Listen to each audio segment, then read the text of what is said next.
Welcome, everybody, to the Good Times Hour. All right, B, take it away. Ladies and gentlemen, boys and girls around the world, please stand up and give a holler and a hell yeah to our next special guest on the tee. Hubba hubba, this Bubba is in the bubble, living his best life, free of strife, rolling hard with double trouble, all horny horns and funky bones, scorning attitude for gaining altitude. He's the captain of the dream team, the big boss tosser and frisbee flosser. And his credo is live long, throw strong, and prosper. As captain of the squad, he rocked the knee-high socks like a god. All good looks, no books. He plays a mean bone and is digging the hooks. Catch a groove when this cat makes a move, spreading the jam around the scene like he's trying to cause a revolution in China with Jan and Dean.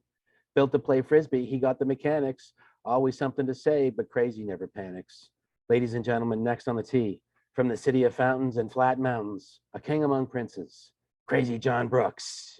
All right.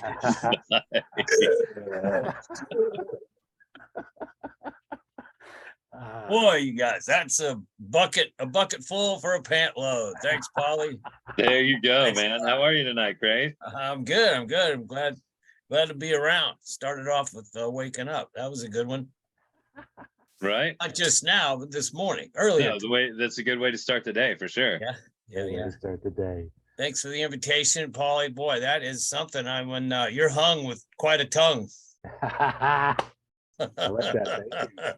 I tell you, I tried to craft a special intro for all of our guests, and I sweated over yours a little bit. I wanted to make it just the right level of boast, but a couple Easter eggs in there, and I'm glad you like it.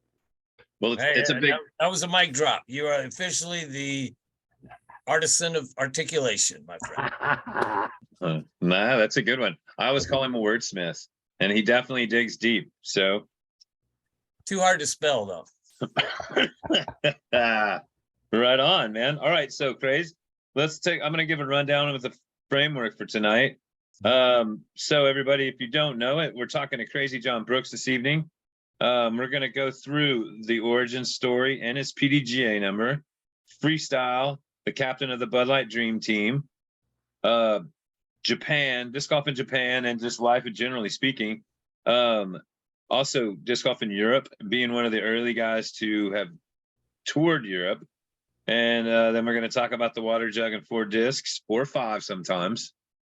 And Kansas City, the October Frizz, and then to wrap it up, we'll hit the 20 questions. So, for those of you who are not aware exactly how amazing our guest is, here's a very quick framework. First American to win the European Cup. First American to win the Japan Cup. Longest measured throw was 678 feet in South Padre Island, Texas on MTV Spring Break Live. And you're an Innova Hall of Fame team member. So I want to talk about that longest measured throw first. Let's talk about that for a little bit. What was that all about? Your longest measured throw on South Padre Island. Yeah, during the day on those tours, the most of the work was done. The heavy lifting was done at night when we would go to the clubs, and we do the freestyle shows and the dance floors and inside the clubs. And Padre well, so a lot of the clubs like Charlie's and stuff, they have these huge patios, multi-level decks. So one of the strengths of the Bud Light team was to be able to go pretty much anywhere, anytime, long as we got our disc, and we could fire it up right there. This particular day, we had about an hour of time before they were going to have a bikini contest during spring break. And those things, they're known for getting out of control. So they needed a way to keep the crowd from, staring up here when there's nothing going on. So they used this as a distraction. So Chip and I believe it was just Chip and I that year, we went down to the water's edge. Padre's known for that beautiful, consistent, hard pack. Yeah. Yeah, it's one of the beaches you can drive on in Texas.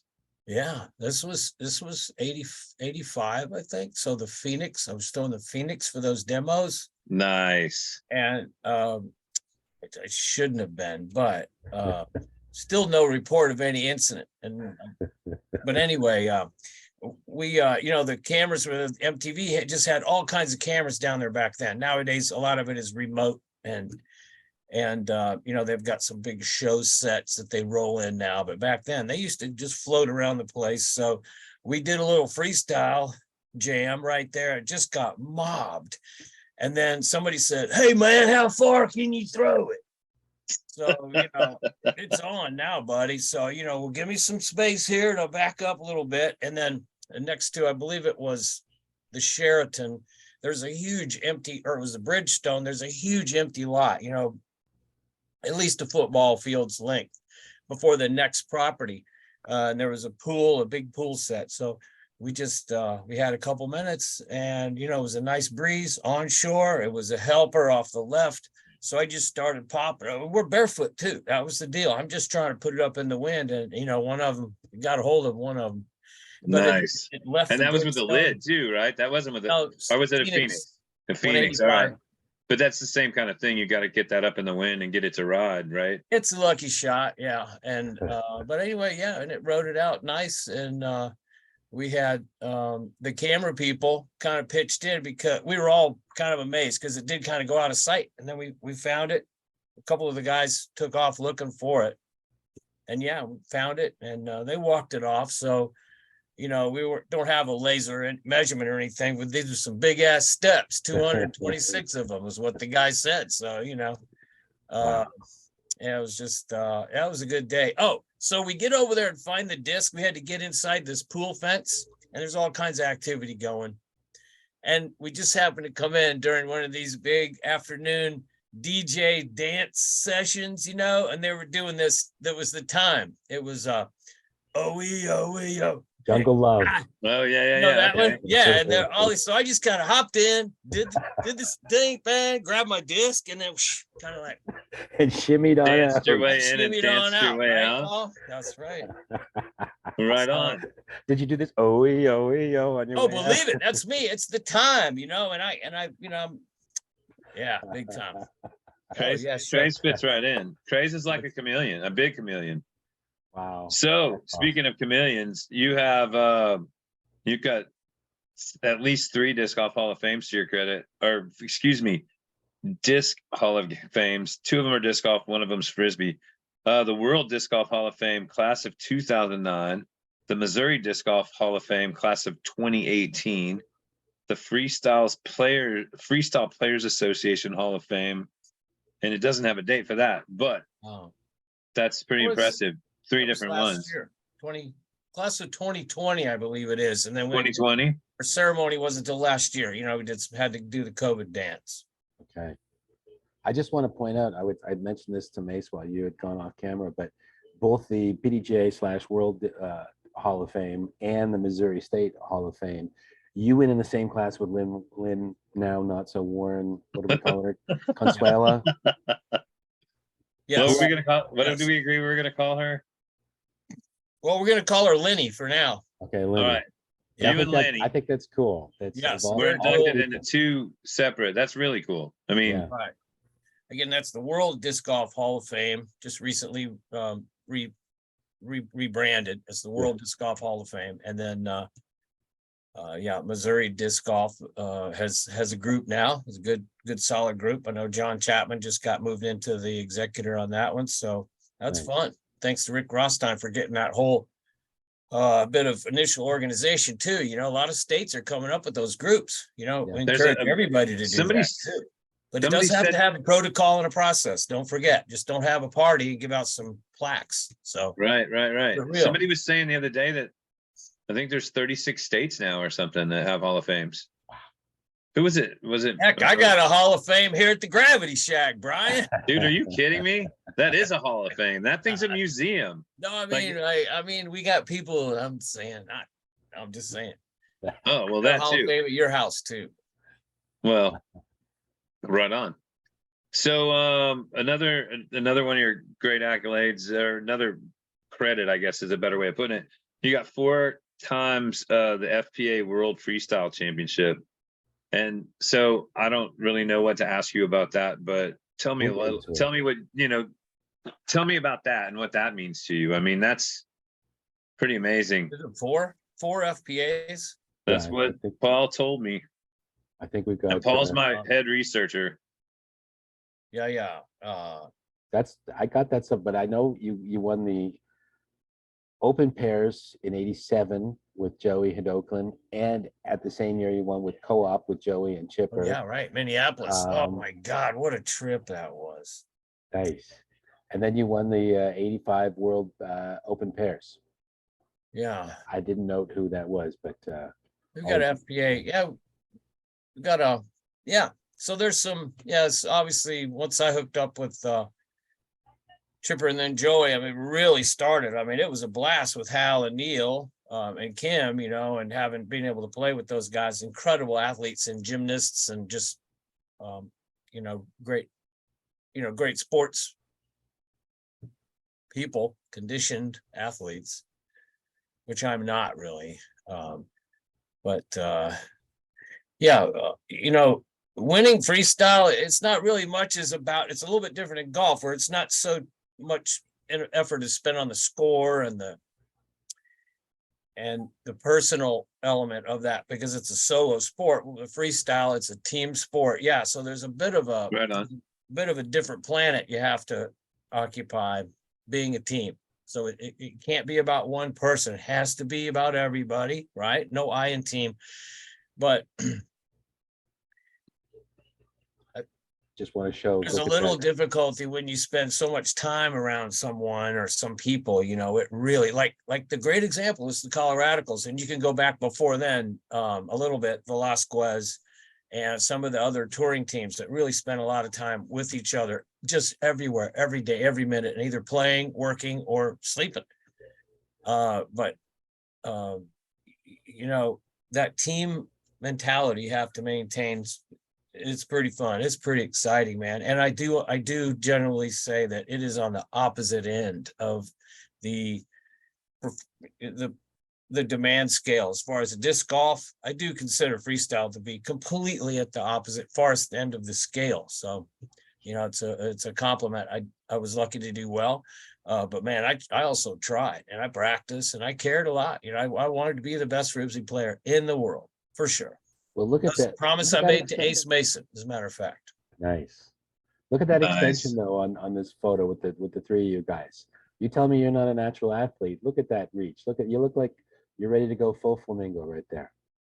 It's beautiful. Yeah, well, glad I didn't land on my hyperextendimus maximus or whatever you call that thing. Yeah, I mean, I don't know that I'm pretty sure I can get my fingers and my toes that far away from each other at the same time. Yeah, like, right. If I'm touching the ground, probably. Yeah, I remember chewing a toenail as a kid, so I had this. I have the gene. Yeah, I might have done that as a kid, but I don't remember it. My childhood was filled with lots of tests, lots of personal tests. Oh, come on, yeah, for sure. I failed quite a few of them too. Come on, wrote a song about it. One hit, here you go. Here you go. Yeah. Thank you very much. Thank you. That reminds me. I saw that show. Quick shout out to the Coahoma County, Clarksdale, Mississippi Sports Hall of Fame. Also, it's really an honor to be brought into that fold in 2013 down in Clarksdale, Mississippi, where I lived for quite a while, and just had a wonderful class of just amazing athletes and just quality people, just super awesome people. Wow. Right on. That's good. That's a good mention there. LA Laker to, you know, Mississippi State to Ed Stubb to, oh my gosh. So very much. Thank you. Shout out to my family there in Clarksdale and Memphis. So 1985, you got a world disc golf championship there. Is that disc golf or was that overall? I think that was the World Disc Championships. Yeah, Tom Scott's genius. That's where we were for non-product specific World Championships for the overall. Before nice. Oh, nice. Oh, okay, right on. So it wasn't just a disc golf championship; it was a World Disc Championship. Yeah, had all 7 and Ultimate at the same event for years and years. And Tom Schott, just bless his heart for coming up with that model. What an amount of work. Oh yeah. Oh my God. Since we've been in this area of specialization, we missed those kind of tournaments where we get all the frisbee for, you know. It's, where the lines are all blurred now, and it's just a mob back then, just proud. And we didn't have didn't have the ability to check on people so closely. We were either all together traveling as a mob, you know, from one event to the next, or somehow connected with either practicing or had a friend we could stay with, or I'm seriously, we were all kind of traveling gypsies for a while. And then the business was once we got there. So, and that's, boy, that'll really keep you passionate about something. Imagine, Absolutely. you know, like the old days of baseball we have here. We're really blessed with the Negro Leagues baseball and the Kansas City Monarchs story here in town, where, you know, this is from the day of early, where everybody does everything together, morning, noon, and night. So on top of that, you were a world champion Bud Light Frisbee team captain from 1983 to 1990. And I've heard so many different stories about all this, and you've already talked a little bit about it. I can only just imagine, like, I mean, what was it like to open for Stevie Ray Vaughan? I mean, seriously. you know, well, it's a blessing. You know, if you've ever been around someone as talented as Stevie, and which I know you all have, been around so many incredible musicians and what have you, Brian, you know, specifically the Texas type of live music. Stevie really kind of played his music like we would like to do our Frisbee demos. We need it loud and up front and right now. And he was just so open arm about anything that could help the show and you know, and give the audience what they're asking for and even more. So he gave me my announcing break. I remember one year this DJ in Padre, it wasn't doing so good, and the crowd started throwing stuff at him. And then someone heard Stevie said, "Y'all need to get Crazy up there. Get that guy off. Put Crazy up there." And I got a shot. I got a shot at it, and then, you know, turned out good. Turned out real good, actually. So, I imagine. Even after we only did a handful of gigs with those guys, but we got to do a lot of travel and let the friend, you know, a bit of a friendship ensued. And well, that's part of that. That's part of that whole traveling together and that vagabond thing you were talking about, and the gypsy thing. I mean, that's kind of everybody. Either you're a road dog or you're not. And I tell this people all the time, whether it's disc golf or whether it's an open, aimless wander, or whether you're on a rock tour or something like that, you're going to know real quick whether or not you're a road dog. And if you're not, you need to listen to that and you should go home. But if you're suited for it, then you attract like-minded people, and there's, you know, like that whole thing with like those rock stars, they're dudes too, or they're ladies, you know, they're chicks, you know, they're friends that you hang out with, and beating hearts. And the ones that the easiest way to make friends with anybody like that is to treat them like another dude or treat them like another chick, and then just to make friends with them and talk to them like a friend, as opposed to, "Oh my God, you're so great, you're badass." You know, what are you supposed to say to that? "Yeah, you're right, I am. I'm out of here." You know, and that's you know, you just set them up for the wrong kind of results. So, you know, this one's really. I saw both of these. One thing about Stevie, excuse me, is that he Go right ahead. He loved the distance, and sometimes he would go out of his way to get whoever was doing the stage at that time, and, you know, we need Gracie to throw some distance, especially if the crowd was not amped enough, because remember, these are, and this was still in Phoenix's 85, 86, doing Phoenix's into the crowd's face. Remember? Right. Stevie was going, "Man, you're going to light somebody's head open one of these days. You call me every time you throw. I want to come out there and watch." and then it was actually Stevie that said I should start writing, "Bring this, if you find this, bring it backstage for a free case of beer." And I started getting my discs back. Nice. So, nice. Sometimes, so thank God. I mean, I used to get these boxes from Tim Selinsky, like people banging on the door of the hotel, you know, late at night or whenever he'd be sending something. "Listen, I need to get you some more candy." Used to call it candy. And he'd, you know, send some discs for the demos and stuff. And that was really cool. Innova, boy, I'll tell you what, Wow. you know, it's Innova's not a freestyle company, but I will tell you this: when the Bud Light team when we were really rocking it, you know, those distance demos were big. I mean, I had some of these college football games that this place went crazy. But Innova did support our Bud Light team effort wholeheartedly. And I thank them for that again, because it's just a vision is all it is. It's not something that costs, and it doesn't take you off of your mission. But the fact that they would have respect and trust for me to carry that brand around and toss it around, that says a lot. Same for Whammo. They took a chance on us, and then hopefully they're happy with how things turned out. I think they are. Yeah, right on. So these I want to talk about two things that happened back-to-back years, and I was there to see both of those, and I probably wasn't even maybe the second time I was playing pro, but if I was the first time, actually I probably was playing pro both times, but I was a very young pro, and you won national doubles, and then you won world doubles with Mitch Mack. And, yeah, man. And man, I mean, like, dude, that was one of the first times I ever saw, like, well, it wasn't my very first time to be down there, but it was definitely two of my first times where I saw like big action. And you guys, if I'm not mistaken, didn't Ken have you guys by a little bit and you had to come back in that fourth round, or I don't remember. There was some drama involved, at least in one of those.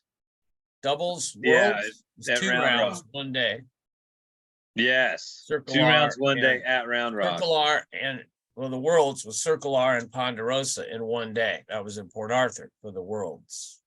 No. Okay, so world. Oh, okay. All right. So I'm mistaken two things. I guess I'm just talking about the one in Round Rock. Oh, national dubs. I was there for that, and I remember that because didn't you guys? I thought that Ken might have had you guys or something. Ken Hamilton, or didn't you have to fight your way back into that win? It seemed like there was some drama with it. There was Hammock. Hammock and Stokely were our number one competition years that we were. The first year that Mitch and I got up in the hunt there was 94. 94. It escapes me, but we had I don't like to look at the scorecard. Mitch won't let us bring card out because that's the way we do it. And he did look and wouldn't let me look. And he says, crazy, if we just par out, we got it. And I'll be damned, 17, we both throw out into the water on left. Or 17, OB, most of the drives. So we actually went into this just needing to par 18 to win. And we both drifted left and both missed the putt. So we ended up tying them, and then went into that long ass playoff. If you remember, 8 holes. I think it was 8 holes of sudden death at Round Rock with That's right. Hammock Stokely. It was a blast. And they got was us. Was it only 8? Because I thought you guys ended it on Rappins Ridge there on 9 or something. No, that little shorty. Different year. That was a different year, a little different situation, though. That was on Raps Ridge. That's what happened. The next year was where we both made a long death putt to stay in, and that was to go 3 under in worst shot. Okay, all right. That just hurt them bad. That's why that stands out. That's definitely why that stands out. Yeah. So John had those trees behind the pin on Raps where somehow somehow dang it, John, what the hell is this tree doing here? Right. He'd do stuff like that. And Grace, you just gotta throw it, either lay it up or throw it in. And the rest is hacked out. But the first year, the playoff, and I remember the whole that goes out to the water, and it was high water that year, so the water was way in. Yeah. Especially on the hole on the other side of the dam, especially. Right. Like you really had to rip it to get past that water just to be safe. So that was 8 holes sudden death. Went back the next year. Same damn thing happened. We weren't able to close out on 18. Went to sudden death again, and then we were able to win on that first hole. Nice. So I remember Mitch Mack's flat out greatest doubles partner ever in the history of the game. I'm telling you, that guy is I don't doubt it. I mean, there's a lot. That's a really versatile cat, without a doubt, man. For real. Come on, Sooners, Boomer Sooner. I saw him a couple weekends ago. came up and won the wide open. Him and Clint both. Gunner was here. Mitch Mack. Nice. Yeah, I both saw here. both of them in Flagstaff earlier this summer too. Yeah, so They're that's both looking good. They both seem real happy. And for yeah, real. Gunner's not that far from me. He's living up in Ardmore, he told me. Yeah, yeah. I'm working at the wildlife farm. Man, he is crushing. He's as strong as ever. Dude, He's so. I don't know if I've ever seen anybody put more spin on a disc than him. And Remember he those doesn't have the big run up. He does. He has a lot of he frogs out like Mitch does a little bit at the elbow, but he still has that thing. Their wrists are like hydraulic machines. Both of Man, them. Johnny that's Mack too when he played. I remember seeing him throw a couple shots at veterans back in the day with those Tachyon 4.1s. I used to call that the Okie. Because like nobody else in the country threw those discs, but every Okie had one of those in his bag. Yeah. I was like, what is that? Oh, it's an Okie. They're like, what do you mean it's an Okie? The 4.1, it's an Okie. It's like at the time it was one of the most stable deals, like pre-RAM and all that, super, super overstable disc. He threw it back there on old hole 7, which is now 15 at veterans, and just like I've never seen anybody hyzer flip like that, and especially an overstable disc. Like he had that thing going to the right, and then it said, "Oh yeah, I'm a tachyon. I'm an Okie. I'm going left." I just saw him brutalize a Corvette for about 500 feet. He just walks up, throws it. And he was cussing at the firefly or the what do you call them? The horse flies. Had some flies out at La Bonite, I noticed. So yeah, he still got it. So He's a listen, ripper. Trace, Yes, sir. we want to talk to you about, we want to start with the origin story. And before we get into how you got into Frisbee, I'm really curious. I mentioned it in the intro. You're a high-level trombonist. You went to university you started at the UMKC Conservatory of Music studying trombone. I was supposed to go and then ended up going to Ole Miss, University of Mississippi after that. Yeah. So early in your life, obviously music was a very important thing. Were you always a showman before you ever got into Frisbee world? Did the showman aspect of performing really appeal to you as well as the music?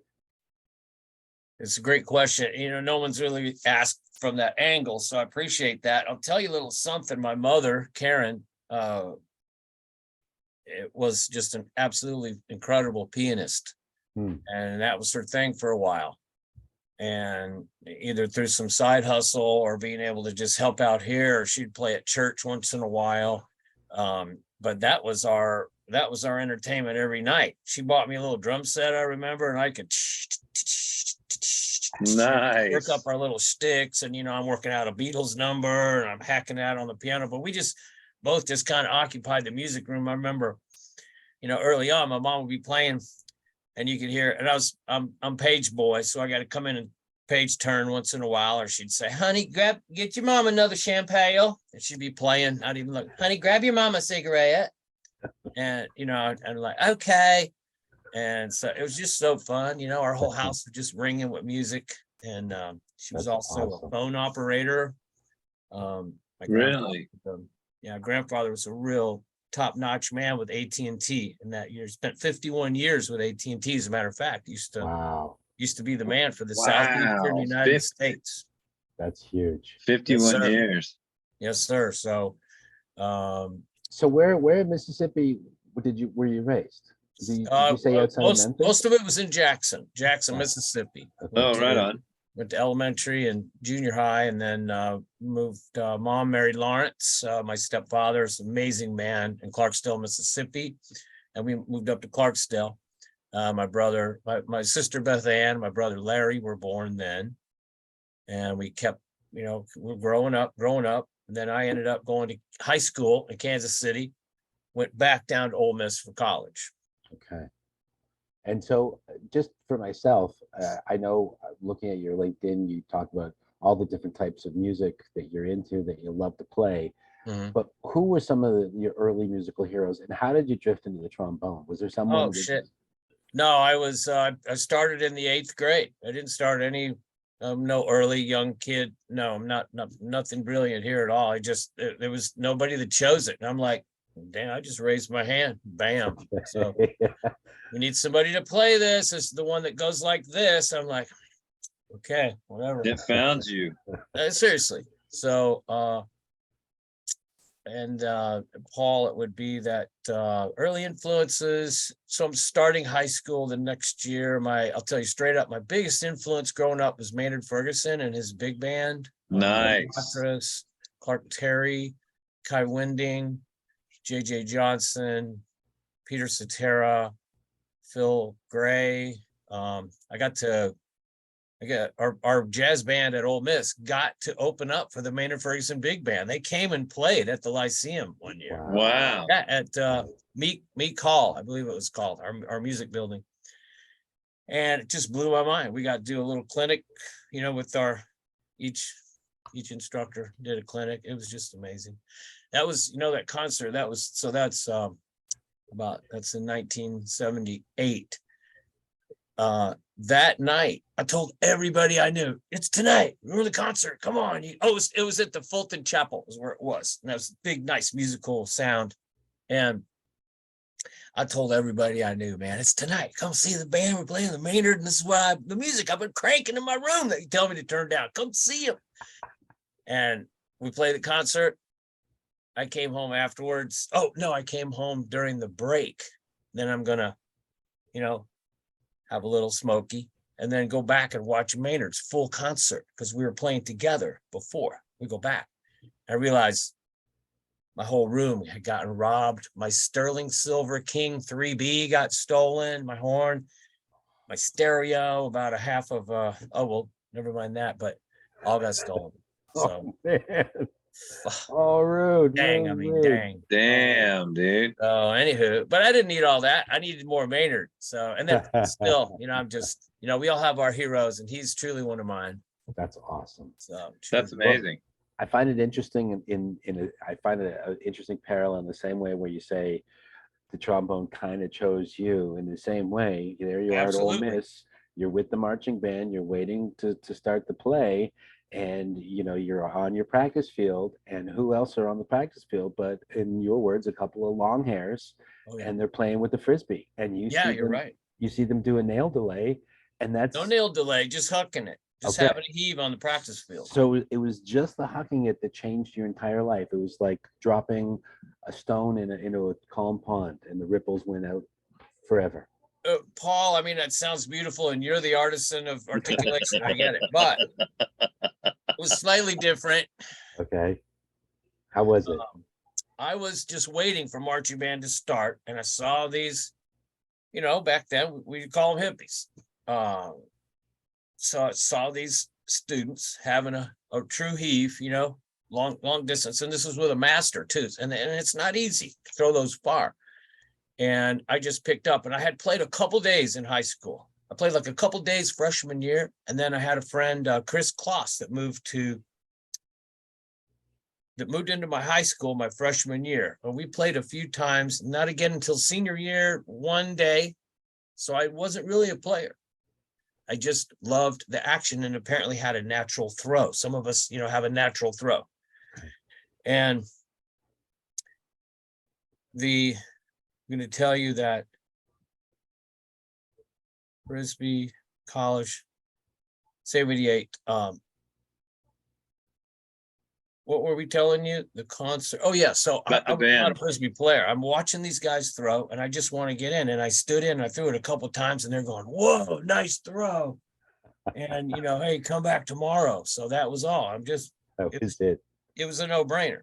Wow. So, by the way, marching band as a horn player, especially on the trombone side, one of the hardest things I've ever done in my life, especially with Dr. Luther Snavely. We're the largest band in the SEC, 360 members we had. Holy cow.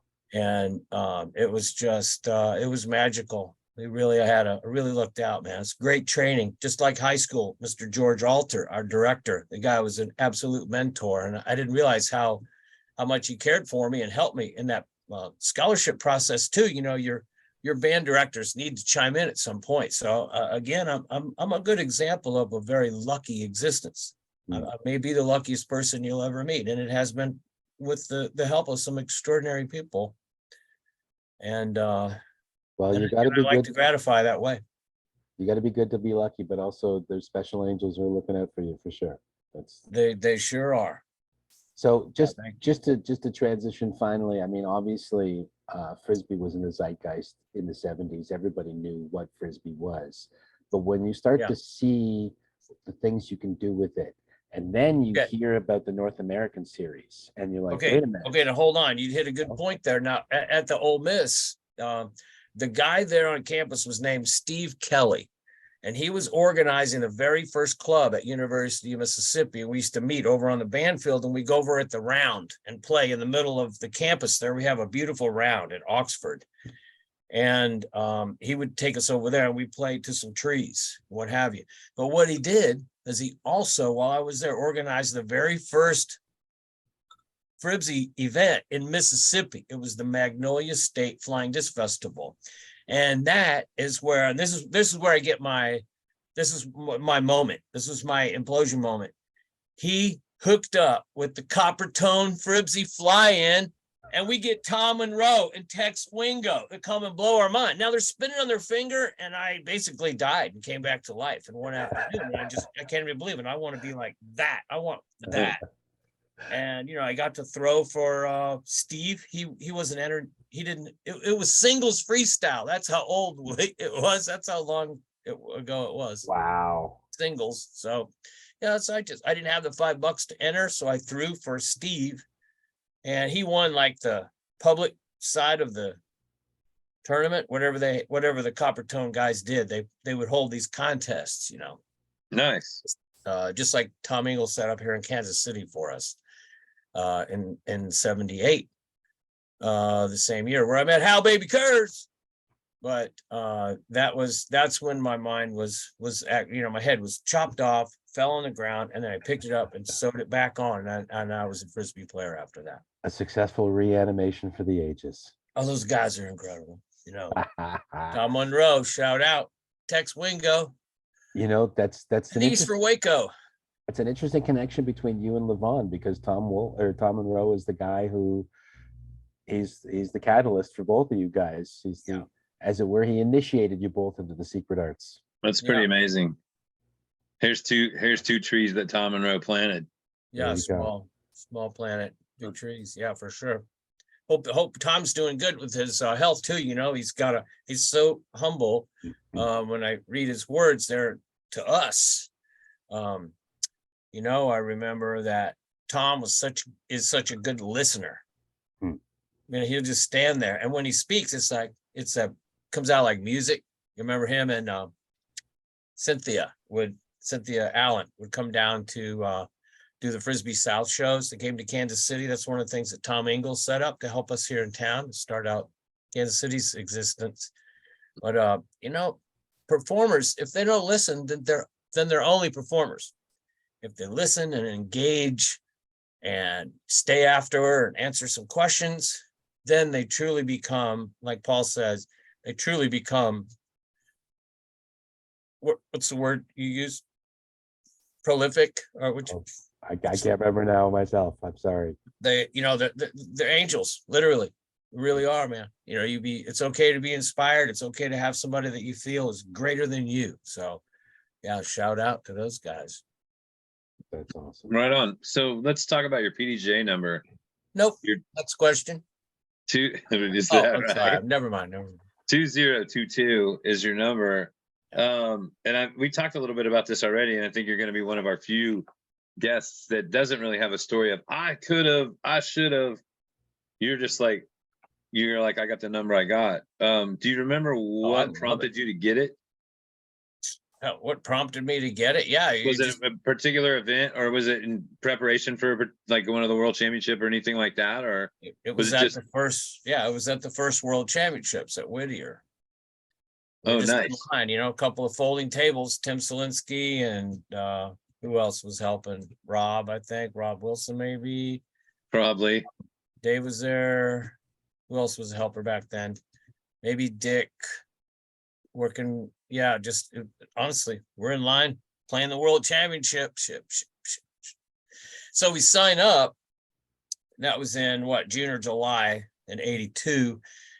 Later that year, the World Frisbee Championships would be played at Rutgers University. This is the first year it would be held outside of the Rose Bowl.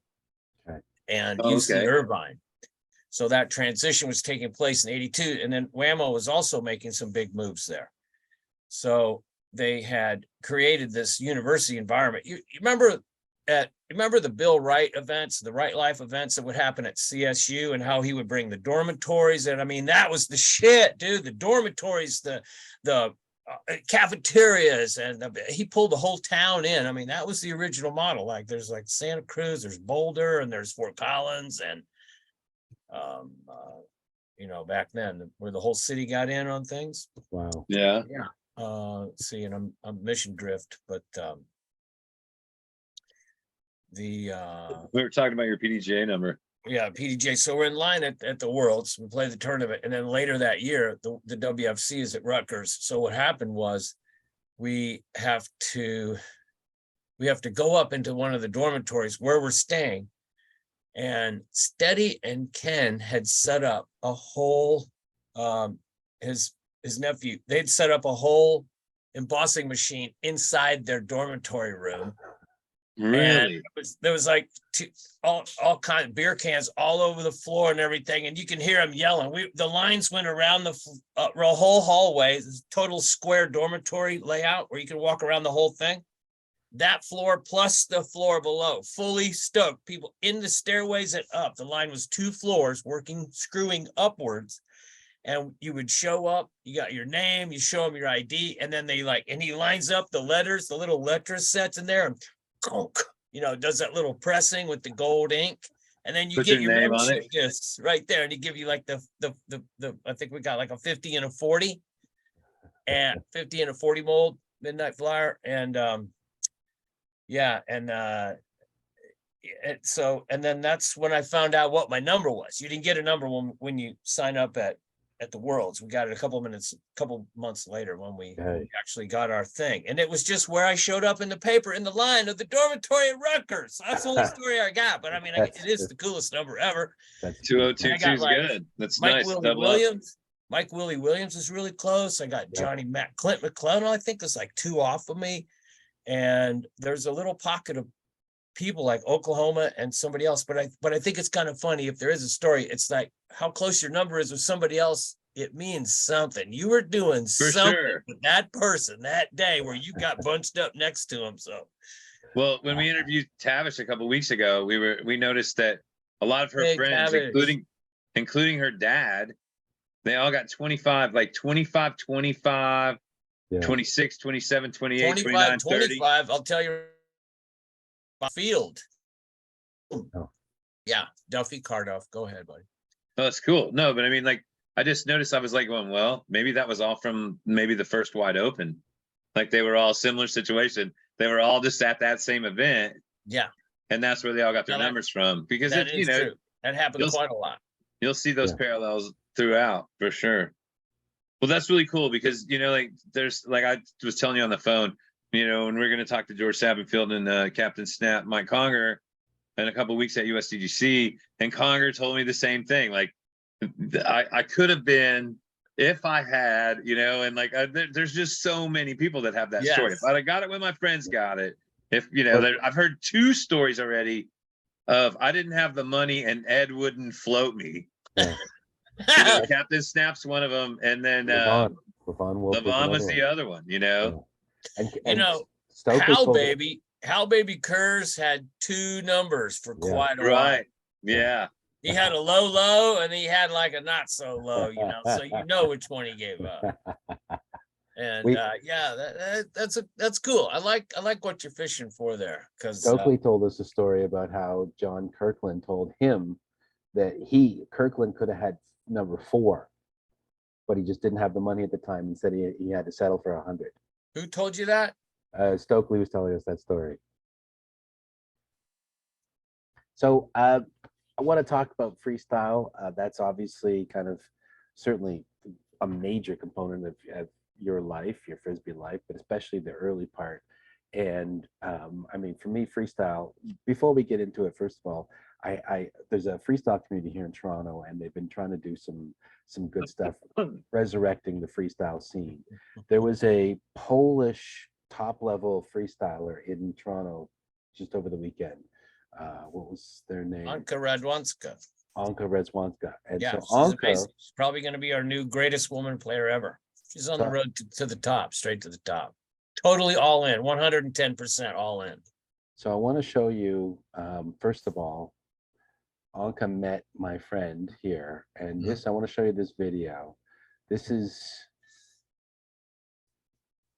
my friend Jolan, and he's a freestyler. He's a younger guy, but he's gotten Yeah. into freestyling. But this is his shtick. Mhm. He rides no hands and freestyles while he's riding. And so amongst the kind of a lot of times on Super cool. Look at that. Look at this. Oh, I like the air. I like that air macking too. He's That- on the island right now too, isn't he? Yes, He's that on the island. procession is so tough while you're moving. I love that. Who is that again? What's his name? His name's Jolan Canrinus, but Roland call- Cannerness. they call him No Hands Jolansky. You tell No Hands and Crazy said we gotta hang, dude. Well, let's work that a Oh, little bit. he's going to be so stoked to hear that. So he told me, I saw him today, and Mm. he told me, apropos, I just want to show you this video to keep in the background, but he said he was jamming with Anka, and Yeah. Anka was telling Jolan this story, how you were at a tournament somewhere, and you had to borrow somebody's bike. You jumped on somebody's bike, and you started riding, and somebody whipped you the bee, and you caught it, and you delayed it with your teeth Oh yeah. while you were Yep, riding. absolutely. So Yeah, I Hermosa put the Beach, two of those. 1982. Absolutely. Too bad it wasn't filmed in 4K like It's this been one, a couple, right? 3 times. Yeah, that was that's just lucky. It's spontaneous behavior. That's the brand over here. So yeah, it's still the goal is to do anything possible all the time with it. You're talking to somebody that became obsessed. There's only a few of these people. I speak like we're a type of a tribe, which I do believe. So yeah, that's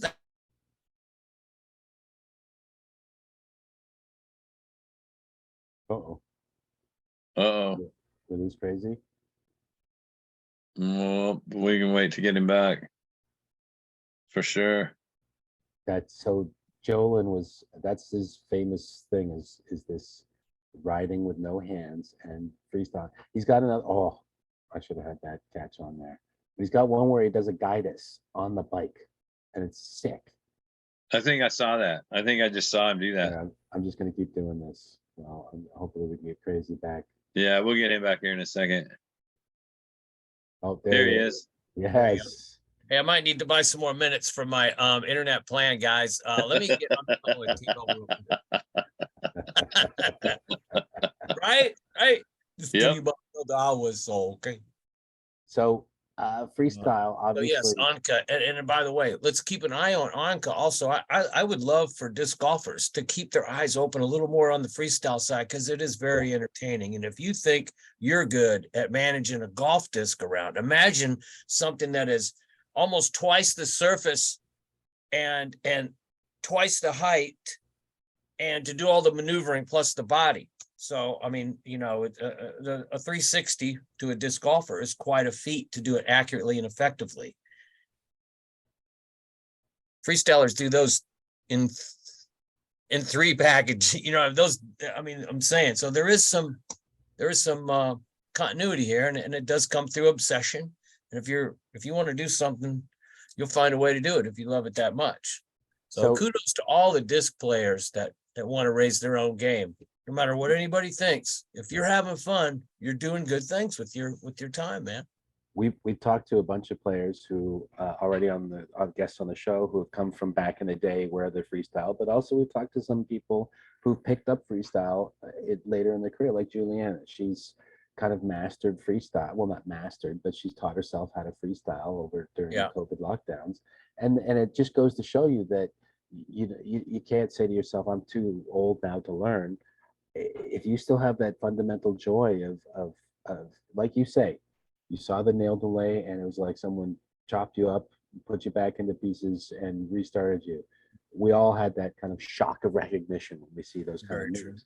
And freestyle, it lends itself to that performative aspect. And that's what I was listening to your podcast on the Frizz Breeze, and you're talking about bringing freestyle into a more viable public consumption format, like in terms of a tennis match. Exactly. Or, you know, It's a controlled environment. Just call it that. and I mean, Because, having that yes. full spectrum spectators above you watching, Mhm. you need to have the height as well to be able to see what people are doing. Because Mhm. if you can, it can happen so fast you can lose the magic of it. You know.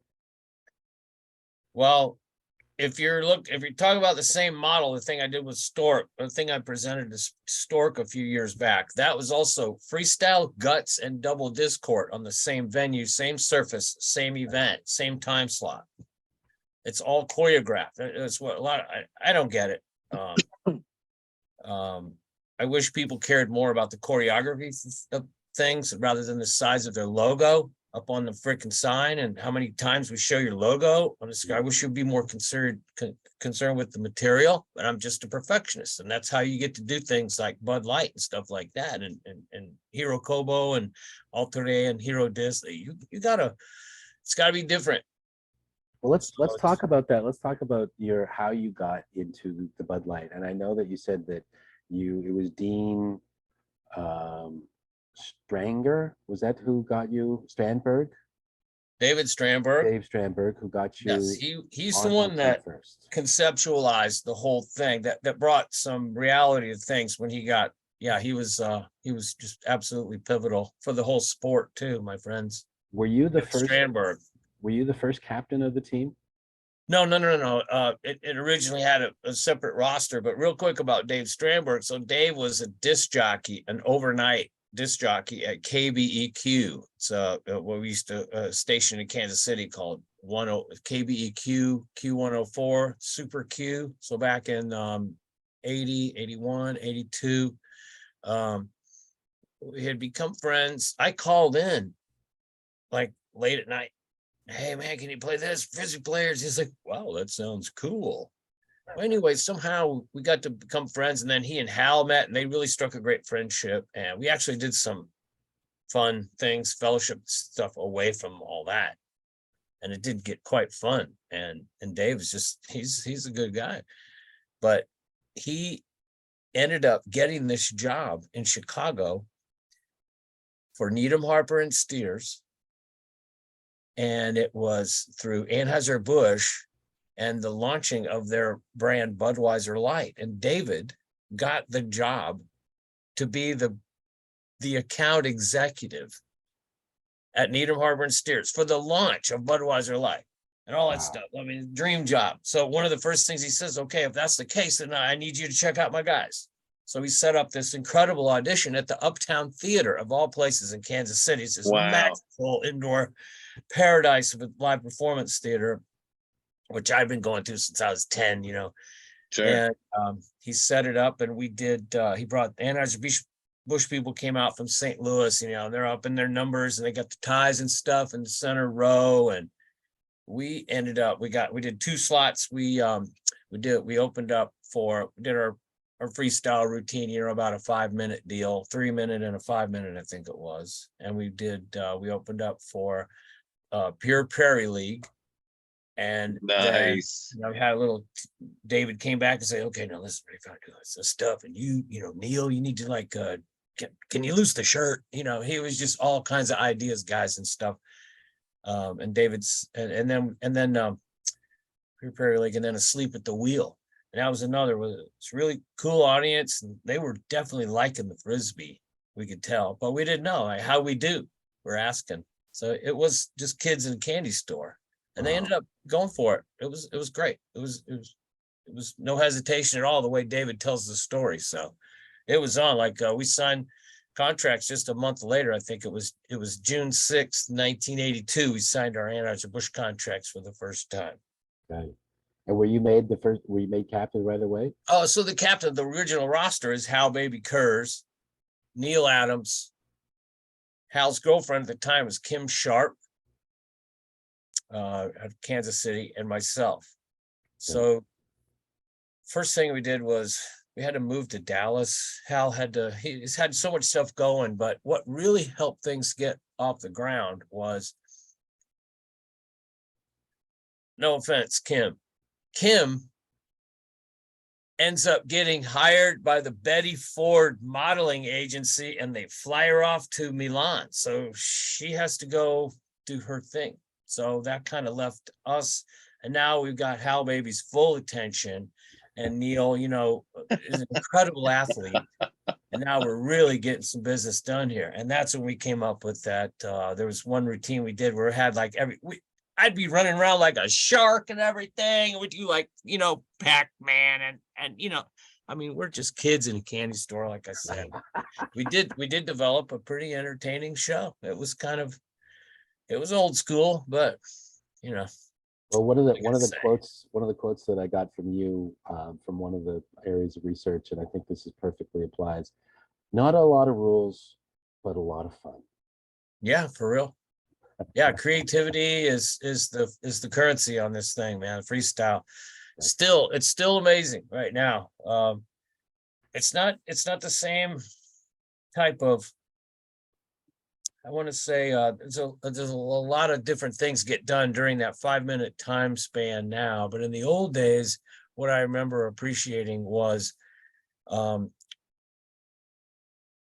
it was each combo, we call it a combo, when you get the disc as one player. When I get the disc, I'm either going to do what we have choreographed to do, or you basically start from 0 and try and get it to 100 before the spin runs out.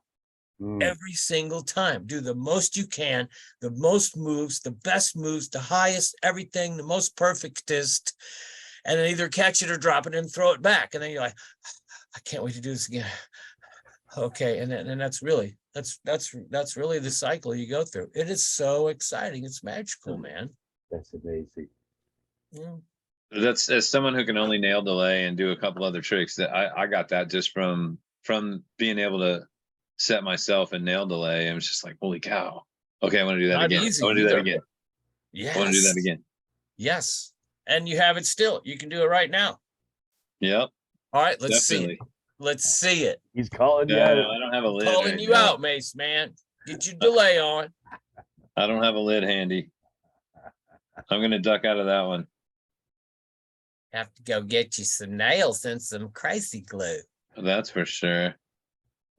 I got a nail Lou! somewhere. Maybe some nails. Lou! We had a guy out. We got We this had a guy out famous at Zebos, artisan in David. New York City that makes the best freestyle frisbee nails out of like whalebone or any kind of plastic material. That's Lou. He's just it's another, you know, another priceless personality in our Nice. in our village of idiots, I guess. Doesn't it fit? I was hoping you were going to stick the landing with that one. We all equal one. Together we equal one. So let's transition from the freestyle and the frisbee aspect. Let's start talking about some disc specific, some disc golf specific stuff. So maybe Yeah. why don't you tee us up there on the next direction? Yeah, so crazy. Let's talk about Japan. I mean, that you and I got into this a little bit the other day on the phone, and you were talking about the Lark Tokyo Open, and that was the forerunner to the Japan Open, and Sam won it. And according to Paul's research, there was only 4 Open players, but that sounds unusual. Is that true? Only 4 Open players when Sam won it? No, Sam, you might be thinking about an earlier tournament, the Tokyo Open, which was in 1985, and Sam was contracted to come over and tour. He had just won. Oh, that's it. I think That's he just won exactly what it was. Sweden. Yeah, he crushed Sweden, and then he went over to work with Hiro Kobo Ulterior de Hiro Kobo back then. And the Tokyo Open was the designed event to feature him as the international player, you know, and the star, which he is, and so they produced that. He won the Tokyo Open, and then 2 years later was when they had arranged with Lark and the city of Tachikawa to do this at Showa Kinenkoen. So 87 was Lark Japan Cup, which we know was morphed into Japan Open. So Sam's the one that really lit the fire, and you know, he's the one that busted open the floodgates there for sure. I came in and I brought a I brought my floaties and just followed in his footsteps. Dog paddled along, huh? Yeah, I'm not kidding, you know. So that's the Yeah, way we I, got him I'd on like to. Friday, so it'll be nice to have you all back to back. Oh, good, good, good. Yeah. I something flashed, Paul, you know, we mentioned in our one of our prep calls about it was about Kansas City disc golf. And I have to say real quick, and I can't I have to make sure Tom Ingle is I have to make sure you remember this name, because Tom Ingle was our pivotal personal guide in Kansas City. He's the one that absolutely just throw the hammer down the first time and got us some integrity and some leadership and some wherewithal. And, you know, he's a producer by nature, you know, just in a number of ways. But something that we remember.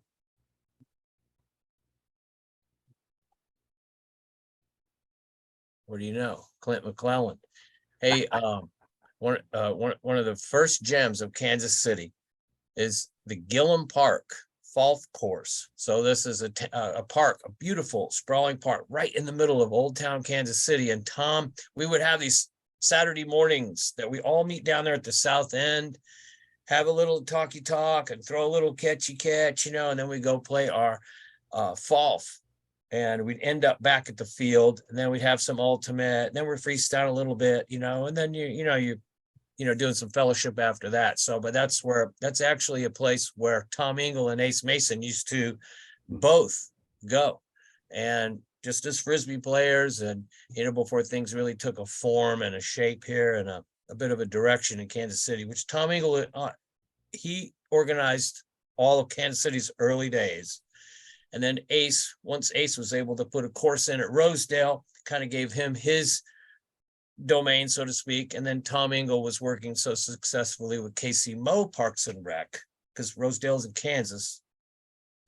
Tom's success Right. as an organizer and communicator was so top notch with Kansas City Parks and Rec. That's how Swope Golf Course was launched. So there's two really great properties, man. So Ace was the original guy at Rosedale, huh? That's interesting. Ace, yes. I remember driving with him in the Pinto, going out to Lawrence, Kansas, and he says, "Oh, Grace, I got an idea here. Come with me. Let's take a ride." Oh my God, that's so good. So we drove to Lawrence and we went to Wet Willie's Water Park. And this was like a water slide kind of a deal it didn't, you know, wasn't able to stay alive. Ace went and bought the baskets from them and then used those to put in the first 9 at Rosedale Park. So that's the first time we had awesome. Nice. two park city. That's cool. So yeah. So shout out to Tom Ingle. Seriously, he changed the course of my life. You know, Tom, Marcy Cecil, these are just key people that changed. Ace Mason, huge, just cornerstones for Crazy John's journey. You got to do that imitation of Ace again. Come on, dude. That's like on point. Craze, it's Ace. How you doing, buddy? I mean to tell you. Oh my God. Crazy. Damn, dude. That is so on point, man. That is so on point. So listen, Craze, I want to ask you a quick question, a little digressive question, but in all of my experience so far, I can define people talking about disc golf or frisbee golf, or sometimes they shorten it to frolf, and a lot of that is basically due to people having watched Seinfeld. But Kansas is the only place I've ever come across the word falf. How does what? Falf, like instead of frolf, it's just the FOLF for frisbee golf. Well, that's Tom Ingles. You know, he owns the word, and it's from Missouri, actually. But okay. From the east side of the river, I see it kind of. I'm just saying, Tom Ingle had created Falf because he wasn't able to work out a deal with Steady. It's just that simple. Wow. Steady wanted a cut. If you're going to call it disc golf, he's got to have a cut. Steady owns disc golf. So Tom went and got his own, and, you know, just to keep moving forward. So Tom's vision might be so similar to Steady's in that I want nice courses, I want elegant features, I want elegant demands, and a good setting, professional clubhouse, you know, this and that, part of the master plan. But it was only a legality that gave way to Tom needing to develop the term FOF and then thus the property FOF, which he did quite well with. That's interesting. I've heard the term used and you know, I never really even thought about it that deeply, but it's well, you know, it won't be the last time we discuss conflicts that had, you know, that went on in the early days of the game. Maybe it might be the last time tonight, but it won't be the last time overall. Yeah. Well played. Just remember what a great negotiator Steady Ed was. Not. All it took was one Genesee cream ale, and he gave it over to Ted Smethers, though. That's important. So, getting back to Japan really quickly. Thank you. I know after your initial, you were the first American to win a big, huge prize there. It was the $1,000,000 yen. Let me ask you about that. You won a check for $1,000,000 yen. Did that seem like a lot of money in Tokyo at that time? Shit, yeah. What are you kidding me, man? I spent that in 3 weeks. Most of it on that weekend was my birthday weekend, too. I bought sushi for half of Tokyo that weekend. What are you kidding me? Okay, so Come on. Was this also the weekend that you serenaded the troops from the rooftop with your trombone? I just heard stories about this. I'm just thinking it might have been that same weekend. Is that the case or no? Wasn't the same weekend, no. Oh, okay. But the Army did, yes, that is a different situation. Yeah, Japanese Army. That's a fact. So go ahead. Japan opened in the million. Yeah. You know, that was kind of a fluke too, because I'm a freestyler. I mean, I'm going to tell you straight up. Dave Greenwell was pissed. And he's like, Christ, man, I'd really like to, I wish I'd have beat your ass. You know, and I know, and Dave is such a focused golfer. He's so talented, but I was just out, I'm playing Fribsy to me still. I'm one of the guys that did call it Fribsy golf just for forever until it became my work. And like we all do with our origin. And the final was it was Scott Zimmerman, who was just here a few days ago, Sammy Ferrens, Dave Greenwell, and Crazy. Yeah, I thought John Ahart was there, but I think it was a different year. Or he did. John Ahart was fifth. 4. He was fifth. Fifth, okay, so he was just in a different group. Yeah, because I remember he was at the ceremony. Boy, that check was not. Did you see the picture with the $1,000,000 check with the big old whopper? I'm loving it, man. It's one of my faves. Did you get some? Too bad that didn't happen nowadays, where you could have like selfies and you could be digitally put yourself in the top of Mount Fuji. You know, it can. Yeah, right. Love it. So sure do it for the lottery every weekend. I mean, it's a piece of cake. I know a guy that can get you a big check. Yeah, exactly. Now I know that you had spoken with 3 AVRs, by the way. Japan, Crazy won Japan Cup with 3 AVRs. That's it? Yeah, including that last hole, which was 410 feet. That was a birdie. That was a 30-foot birdie putt. 3 AVRs, bro. You only had 3 discs and they were all 150 class AVRs. No, 150 came in the 90s. We had to do that because of the park security. We just had to reach a different agreement for security for the park patrons. Just stay in the park. Okay. Yeah, so we took it down to 150s in 1992, I think it was. Okay. We do that. That's what we're doing every other year, trying to stick with that program. So speaking of 92, I was just watching the 92 Columbus Open finals, where you have one of the great holy shots. Well, not a holy shot, but one of the shots. When we talk about the list of the shots, James Conrad. Nothing holy about my shot. Nothing holy, but it was just dead on. It was holy smokes, is what it was. But when listening to the broadcast of that, John Houck is doing the overdubbing, and he was talking about how at the time you were basically transition or jetting between Kansas City and Tokyo as kind of your 2 permanent pied-à-terre. Yeah. What were you doing? Were you doing work officially for the JPDGA or for Innova in Tokyo at the time? No, I was working directly for Alterier de Hirokobo, which came which became later Hero Kobo. We worked with the Japanese Parks Foundation. JPDGA was another offshoot group that became pertinent once we needed to really up the.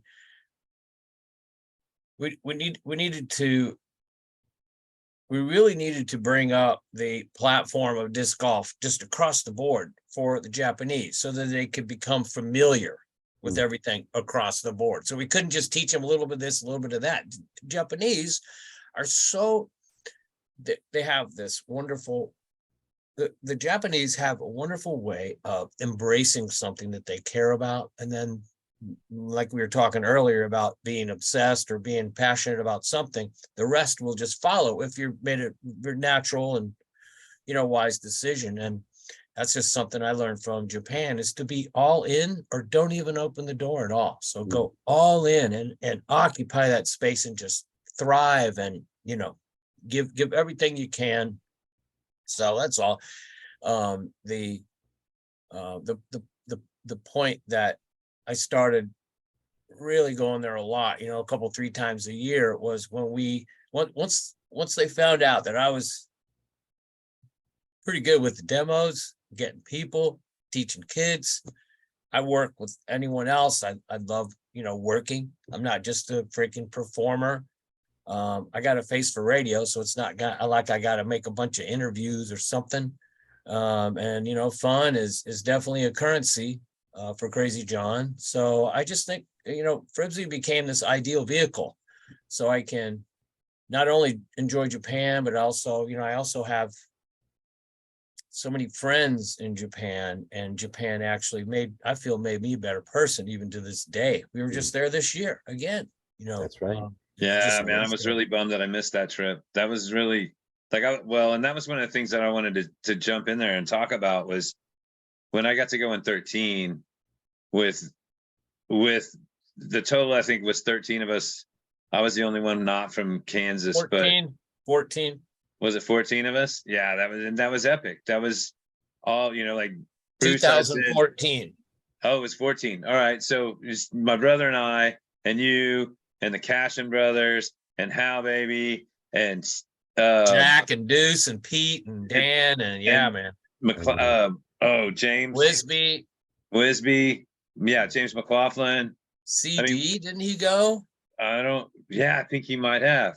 But that was such a, you asked me at one point, well, you came and told me the first thing, 2 things I'll tell quick stories.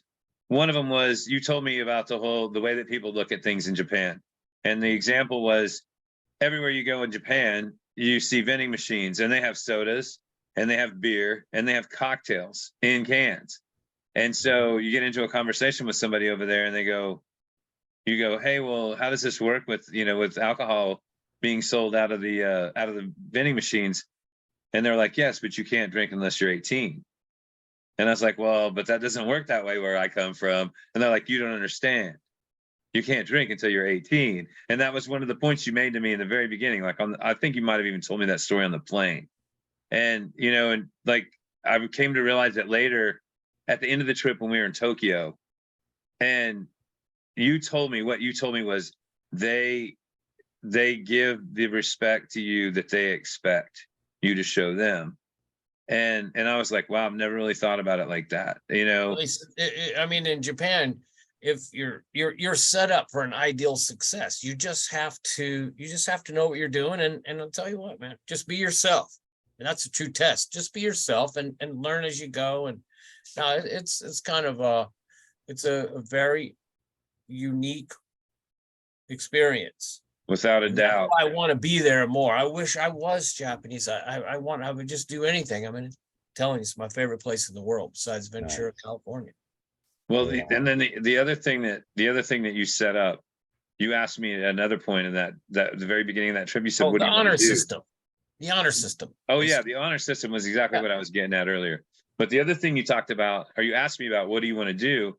If we could do something in the next day or two, what would it be? And I said, I'd love to do something that that there's no chance of us doing anywhere where we come from. Yeah. And it was, I believe it was called Gojin Kasai. You got the manager of the resort to take us there. Yeah, and it was the Crazy Fox, the whole thing about the Crazy Fox, and I mean, the guy dropped us off, and we were walking on this boardwalk, and we went over this river that was pretty narrow, but it was rushing. And the workmanship just on the bridge alone, the boardwalk itself was unbelievable. Like the boards were all pristine in the right place, finished the same, no chance of stumbling or anything.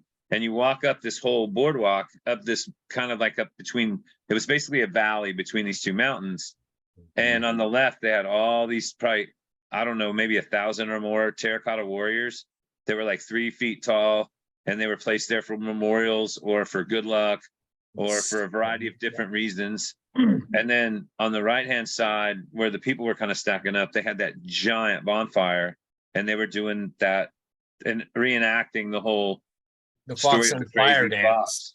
Yeah, man. The wooing of the princess, and oh my gosh, I mean, I'm getting chills again, man. I mean, what a that was great an amazing story. That was one of those things where, well, I mean, obviously one of the prime reasons that happened at all was because you spoke the language, but you definitely weren't at all shy to go and ask the guy.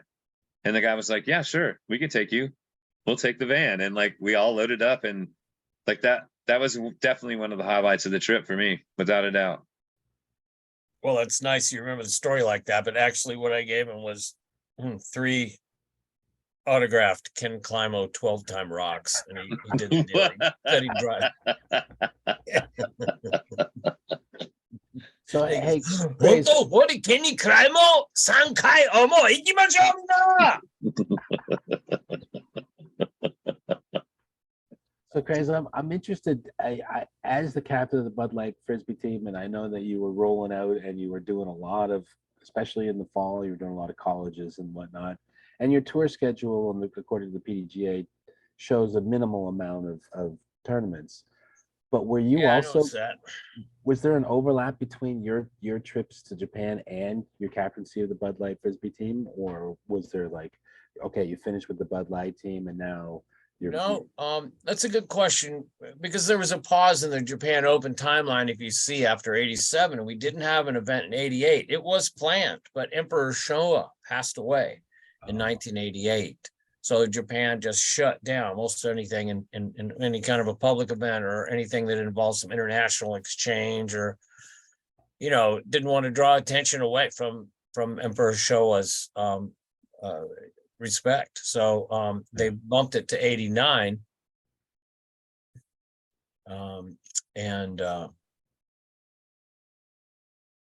But you weren't quite working hardcore for Kozo or Hero Discs. And remember, and then we were talking about 89, and then 90. Now I didn't actually get to 90. I got into, I think it was February, was my contract, was February of 90. Okay. And I already told them that this is in November of 89, November of 88, when they asked me to tell Joey to cut his hair. And I was like, I ain't telling you, tell Joey to cut his hair. I ain't telling Joey to cut nothing. He's the shit, dude. He's the goat. I ain't telling a goat to cut his hair. So we just were never really able to work it out. You know, I'm not, that's when you start messing with the recipe, and I'm not into that. So through one reason or another, I actually, Joe and Chip had both come into huge changes in their personal lives. So they're moving and making moves and everything. And I picked up Donnie and Camilla Rhodes at the time. Donnie Rhodes, another one, just absolutely one of the 2 greatest players ever in the history of the sport of freestyle Frisbee. So, and it's kind of a split race there, Hudocklin or Rhodes, but either way, I was able to find Donnie and Camilla, and they had some space. They were doing a lot of work in Vegas then. I was married at the time. I just gotten married in 89, and Tracy and Camilla were already good friends through their dance. Excuse me, Camilla was a dancer to an incredible degree, but she also became an Olympic ice skater, you know, in Sweden. And then Tracy was a ballet dancer, so that kind of was a bonus for Donnie and I, because we could do a pairs mentality for some of the time, and then eventually Camilla she wanted in. So we came up with this really cool threesome that worked for a while. So that was the 89 team, was Donnie and Camilla and Crazy. Chip and Joey's last year with Bud Light was 88. Okay. So and they were, I had, okay, and that reminds me. So I produced the FPA World Championships in Santa Barbara in 88 and then again in 89.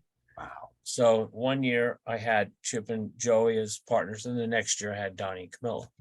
So that was all a big swing there. You can tell after we won Bud Light won the US Open in 87. And then that was a big thing back then, winning the La Mirada event. And so I think that was probably our best year, maybe 87.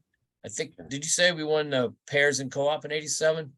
Let me just go back to yes, in you did. Minneapolis. Yeah, you won the pairs and the co-op. That's when I met Prince. That's where that story comes from, is Prince and I hanging out in Minneapolis. And everybody, holy shit, where's Crazy? Actually, he got in that car with Prince. Swear to God, dude, it was incredible. It was just, anyway, but so that was big. Did he let you look him in the eye while you talked to him? 88, 89. What? Did he let you look him in the eye when you talked to him? Because I've heard lots of stories about none of that going on the tour. And he was full of compliments. We had just seen the show, and he was all cool. He thought freestyle was cool. Then I told him one of the numbers we're doing tomorrow is the number that we used on Thursday was Let's Go Crazy, and that got in here. And I said, you think you can come out? I can show you, introduce you to some players. He's like, I'd like to, but we've got such a schedule. I remember this one time, and I'm in the front seat. I remember his bodyguard, and I saw him come out of the club. We're at First Avenue, and the whole tournament is there. We come in and watch the Prince show. And underneath this huge marquee, I go, oh, well, shit, that's Prince right there. And there's a tall guy right there. It's got to be the bodyguard. I'm like, what? And nobody realized it. So I'm like, okay, right. And I just kind of turn around and walk right in cadence with him. And all of a sudden, we're off the sidewalk in the crosswalk. Now we're across the street. Now they're pointing at this little turquoise with a black vinyl top, like 73 Thunderbird parked. And like a Thunderbird with those Cougar. Yeah, it was turquoise with blue. Check it out. It had this logo, it had this thing like a swirl. I think it was a T-bird. So bodyguard, dude guy, 6'9" guy, opens the door, throws the front seat, how it just leans forward. Yep. Prince gets in the back seat. Then the guy pushes the seat back for the passenger and looks at me and gives the notion, say, go ahead. I fucking got in the car and he closed the door behind me. So I'm sitting like this, like talking to Prince. So anyway, Prince, I was thinking, this and like, I want to tell you this one time, he reached up and he put his hand on my forearm. I have an arm on the back of the seat. And he goes, this sounds so cool. And I was telling me about Frebsy Freestyle. He goes, this sounds so cool. And I'm like, it was done. I died right there, like died, was buried, and the soul goes up to heaven, and then I came back, That's crazy. That's what I'm awesome. saying? Yeah, shout out to Danny Cashin, Tony Taffy, Bob Field. Oh my God, they came up for that furniture fight. Chip broke his hand. We had a tough trip getting there. That was some tough traveling, man. I'm telling you. Poor Chip. We got in a little fight. He broke his hand on Wednesday that week. Oh man. Wow. My thinking was better that than my nose. So anyway, sorry about your knuckles. But I remember one of those furniture fights, one of those gnarly where they've got like beds and mattresses and furniture and chairs and stuff on top of me and bouncing like, yay, it's like a game. So I'm just, Doesn't sound like much. Doesn't sound like a great game. Absolutely. It's that. So one of the things that you had said that really kind of intrigued me was you went to Europe primarily, or one of the primary reasons going to Europe and touring Europe and playing these tournaments in Europe was to draw attention to Japan and Japan Open. Is that was that kind of the major reason why you went to Europe? My job for the Japan Open was to be the international liaison so that I could travel the world tour and promote the Japan Open and get more international players. That's how you do it. You can only do it by doing that. You can't just put out a cool email or throw up a nice website. I wanted to go and woo and share some stories and help some people with some questions about travel, because this is quite a while ago, and the Japan scene wasn't really it you know, during Rose Bowl days, Japan was a regular stop. And I'm sorry, Japan had a very functional Frisbee population during the Rose Bowl days because of that event.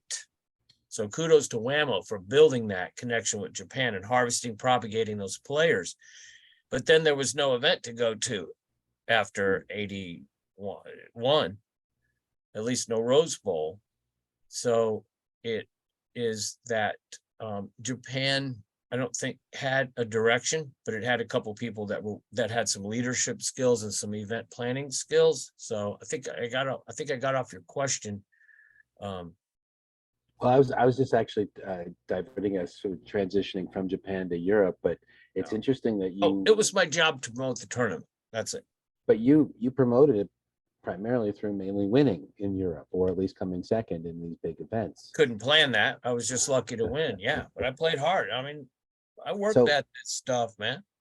I have two particular players, European players, and I think they're both German, that I just want to ask you about what your perspective was, because you competed against them, you won, and you came second to both of them, or at least to one of them. Christian Max Vogt, we called him the determined German. He was a much younger guy then. Yeah. I think you took second at the Swiss Open in '93 behind him. He ultimately became, for a while, world distance record holder. What was he? Was he as determined at that time as when we met him in the mid '90s? Oh yeah, totally. He's another one of the that was born with the gene. You know, he has a natural mechanics, natural linkage, everything. Just needed the right discs. He's one. He really did make the whippets pretty famous too. I don't know if you remember. He was really muscling a whippet around, and during his mandatory service with the German military, you know, he was given the distinction as being the first German ever to do his military service in the form of being a professional athlete, which was traveling the world playing disc golf and setting that world record. Wow. Really? So it's a precedent that may not ever be experienced there in that country. Interesting. I didn't know that about him. That's Yeah. cool. God, man, oh boy, Chris Max. You know, he's a brother. He's a super brother from a super another. And you know, he's probably, as if anyone was there, he and Hartl, Hartmut Warman and Gunther Tanner, John Notenboom, you know, my family up in Holland, and Arthur Huberkamp. This was really Benji Schneider and Jorge Hansen and the Timo and Urs Hante, all super helpful for me. I wouldn't have been able to do any of that stuff. So I didn't go there to win the tournament. I went there to promote the Japan Open, and it was just through God's will. You know, I was able to pull that other stuff. These courses are the baddest courses in the world, man. These Europe courses, you're playing on this incredible landscape and there's farms, just wide open. You can just see for miles and hundreds of miles in Europe and close to the Alps. And this is just, it's all just so emotionally stirring. So this is another kind of like we would call Japan the dreamland of disc golf. One of our intellectual properties was just that. But also Europe, you know, holds some of that absolutely reachable fantasies of disc golf for sure. So hats off to everyone, you know, that made those tournaments. They kept it. It's a lot of work, especially in the old days. Yeah. You got any sponsors? There's no sponsors. There's a couple dollars from here and a couple dollars from there, and it's a different game back then, man. It's a lot of passion here. If you're going for the prize money, you should probably just go to Vegas. Right. And it's a big difference. So, Well, when you're uh, looking at the PDGA records and you see your payouts from all of the Japan Open tournaments, that was one of the tournaments that actually paid some lucrative monies for pretty good. Yeah. the top. $500,000 usually after they didn't do the million again. I mean, Okay. for obvious reasons, but they went to a $500,000 first place. That's still, about $4,000 or so as time went on. Well, hey, at least you could say Japan soaked back up all the prize money they gave away. They got it back before you left the country. So that's pretty good net return. I was exaggerating a little bit, but Generating commerce, doing thanks his to Royce job to generate Rasnowski. commerce. Yeah, right. You got to support the locals. Remember Royce Rasnowski was there this particular year, and he said he has these most incredible one-liners. He goes, well, Craze, well, at least the good thing is, Craze, you still got a little left. And it's like, even though it hurt, he was right. And he can make good out of anything. All right, so let's talk about your playing style a little bit. You're water jugging 4 or 5 discs. You pretty much trademarked that Pro Pack. And after the end of the Bud Light team, you were able to dedicate much of your time to disc golf. And in '93 you saw a huge touring schedule. But like one of the things that's always stood out to me is like, well, everybody's looking at this disc and that disc and trying to figure out how to fit more discs in their bag. You don't even have a bag. You got 2 of them. Yeah, you got 2 bags. A 4 or a 5 pack of discs and a handful of 5 discs and 1 out there on the fairway waiting for you. Yeah, as you told me the other day. Yep. But so my question for you is, what are you throwing? What's in your bag right now? What are your discs? Right now, for sure, I got my $8 DX AVR putt approach 175. I got my Rock DX Rock, little $10 Rock 172. I'm really digging the G-Star Wraith. I like him a little domey. Super in love with the Star Shrike, lower profile, but still a little, easy out of my hand, about 150 to 160, depending on what the need. And I'm going to start. I've been on the G-Star Corvette for a while. It's just, again, when you get old, I have this really crazy arthritis in my hands that really prevent a lot of that old. A lot of people don't know this, but I've had some horrible injuries. I have my right thumb. I got hit with a sledgehammer, a full blown over the top swing, and just shattered the entire outside digit of my thumb in 1990. Wow. 1990. This is the year of the Phoenix Worlds. And this is in late February, and I had the Japan Nationals in April, and I was healed. And I believe I got first. But this thing was just as big as it was like a plum on the end of my finger. So horrible injury. And then in high school, I had this middle finger just impacted. So that made that finger crazy. And then I broke my hand at a gig with Chip in Amarillo. I remember I jumped off of this thing and there was some confetti on the floor and my foot slipped and I just landed on my hand and absolutely cracked it between the middle and the ring finger. Just full blown. Never got it repaired or nothing. So I have this crazy set of circumstances that fortunately allows my hand to miraculously totally encompass the Frisbee and just falls in there like butter. So I'm loving it. Cereal. All right. So I'm gonna hit you with the question right after Brian Schick tuned in, and Brad Schick's here too. Let's talk about that shot off the dam from Columbus. That 1992 Columbus Open, the Can-Am Series Finals, the dam shot, hole number 3. No, the Can-Am Finals. That was Addison Oaks that year. Oh, all right. So that's good memory. Anyway, so when you're playing with Kenny, you remember everything you can, dude. 1992 Columbus Open dam shot. Yeah. So you were playing with Ahart, Climo, and Valencia that day. And like this, like I I've been there and I've seen the damn shot. Oh, I love this. I Like- love this. Look at that. There's Steve. Look at old Steve. He doesn't even have a driver's license. He's throwing a hawk for sure. Look at that turnover. Oh, he doesn't look- Well, He wasn't happy. throw that one again. Here we go with his JPDGA t-shirt. What a pant load. Man, hey, pause it. Oh. Okay, you guys, I gotta tell you this.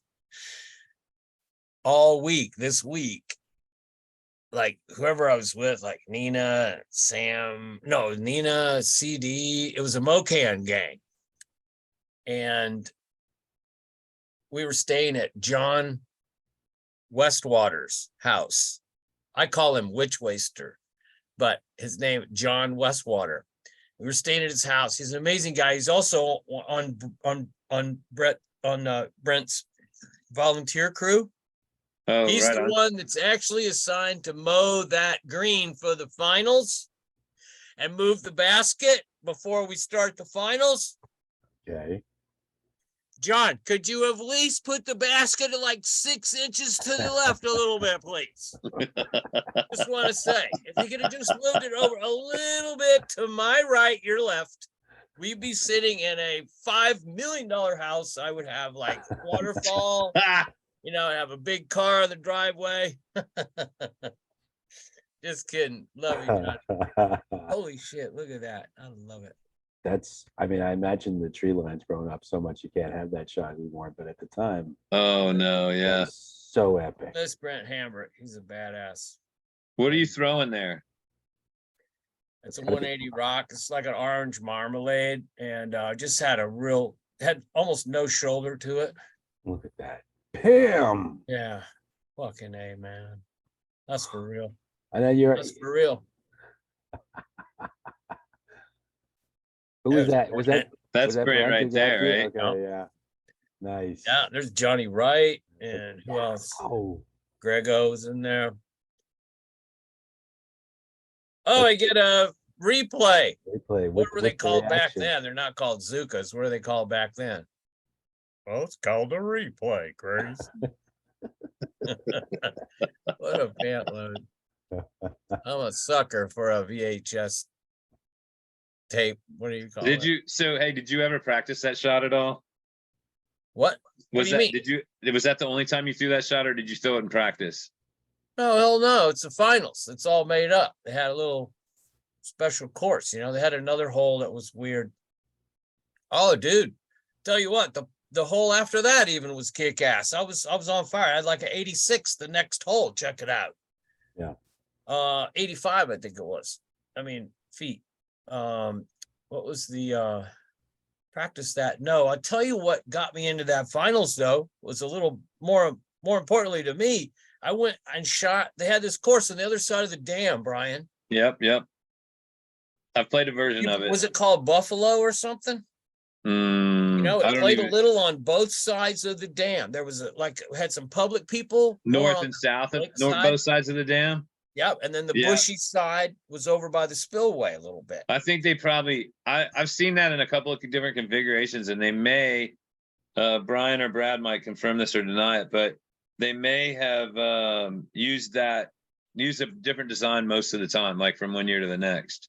But I've Well, I'm definitely just saying, played a you know, couple of layouts over there. Yeah, but in this case, you know, he obviously added it, you know, for the players' benefit too, and we can get some more. Obviously, you can increase the field, but you know, having two courses, but still, Without a what doubt. happened was is that none of us had ever been there. They said, "Well, we got a new course." There was no time to practice. I mean, I'm too busy doing the last down, first up thing. That's the Crazy John dance. So, I go there blind, shot a 14, a course record, 14. And that's how I got even into the finals. Even I wasn't even close till that whatever that course was called. Oh my God, it was silly. And their off fairway was like Blackberry or something. Here's the Oh next yeah, hole I after remember that some. one. They call them prickers up there too. Nice little thorns for your fingertips. This is a miracle Ben Hansen kick out of the woods into the fairway here. And look at that. Ben It's- Hansen but kick. still, the putt that's left for you, Grace, it's There's still the like it's a kid. downhill hole. Look at the Fast kid. one. And he launches this one. I mean, Stevie Valencia could have been a pro wrestler. He's so secret strong. Hmm. I like his attitude too. Hey, Hart. Here's Libby going left. Cutting out a dirtbag roller. Well, I kind of got that one into the high grass craze.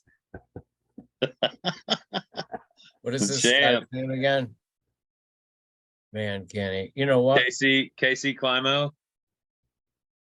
What was it Yeah. you said? The Casey Wide Open Well, Climo? I remember like when he would come to KC, and I would make sure to go to KC for the KC Wide Open if Kenny's going, because we'd see each other on the road. I wasn't in Kansas City a lot back then, but he would beat my ass so regularly they were calling it the Ken Climo Wide Open. I have 5 seconds. I think I'm not around the deal, but there's 4 or 5 seconds. I think 2 or 3 of them were to Candy. This is the master. It's okay. You know, plus you talk about having the gene, you know, having the gift, you know, Kenny, I think he really did a lot just by being him. It's not For easy sure. being Kenny Climo, man. Yeah, no question about it. Here we go. Booyaka! In those Yeah, that's large. difficult 4, old Mach 7, 3s. 8, 9, 10, 11, 12, 13, 14, 15, 16, 17. You're not Most walking of- that fast, Grace. 26 would be what's that, about 78. Yeah, it was 78. large. Some reason they gave a number of 85, but anyway, I don't care about that. I just think it was kind of lucky. It was a beautiful putt, though. Caught Good in time the- for that one to go in right after that Absolutely. last shit, huh? Well, you Crazy John. It ain't regular John. obviously being the performer, you're used to the crowds, you're used to the energy, you're used to the enthusiasm. There's some people who wilt when there's galleries. There's some people who don't know how to bring up their game to that level, but you find those extra gears, like you have an extra 6 or 7 gears when people get around you. That's when the Crazy John showman comes out, and you have never really failed to deliver. That's one of the consistently amazing That's an things. awful nice thing to stay. And Paulie, to be quite honest, you know, that type of disposition in public is also a little bit of a way to just kind of help temper the nerves. I mean, it doesn't mean I'm not nervous. I do get nervous as much or more than anyone sometimes in certain situations. I think that something that really, I think Crazy John lucked out with is it's not just Frisbee. I may be the luckiest person you'll ever meet. I mean, either with work or entertainment or friendship or fellowship or family, for one reason or another. I mean, I've gotten to go some wonderful places and meet some just incredible people, and where you feel like, you know, the same. When you feel so lucky, when you look at who your friends are and realize that, wait a minute now, why is this all about me? That's what I'm talking about. I wish people, especially the kids, are on the road right now making some good bank. They got a good vehicle. They might be taking a flight. They got the hotel. They're getting the makers or paying some of their bills. And I wish I saw a little more of the I wish I saw players learning how to say thank you in more different ways, and at least using more of their time to serve as gratify. And I don't see a lot of the charities in play now. I mean, giving is such an incredible force now, you know, and I want these new players that are actually coming out ahead before they even get to the event. I wish they would look at that goodwill. There's a lot to be said for a sport that can actually help others outside of their sport through their players. That just sounds kind of sexy right now. I'm just saying. Well, You know, I mean, Paul Macbeth has done some great things. You know, this is a great model. There's a lot of people that are charity conscious. And I hope disc golf keeps providing some more, you know, trendy, cool ideas with our incredible personalities. Yeah, right on. You make a great point on that. And I mean, Remember me, Captain Mission Drift, Paul. Come on, let's go. What's the next Okay. question? Keep it going. Let's go. so So- listen, we are getting close to the 2-hour limit, and we obviously can have a whole world to talk with you about. But I'm getting all of Brian's texts that say STFU. I don't know what that means. What is the initials for that? Is that a channel? What is that? Come on, Craze. You know that ain't 7 of them. happening. Oh, it's 7 times. What is it? You know that's not happening. so I hope Nate, this do you is have all any- we got. I mean, I still have like 3 months of my career left. We haven't talked about yet.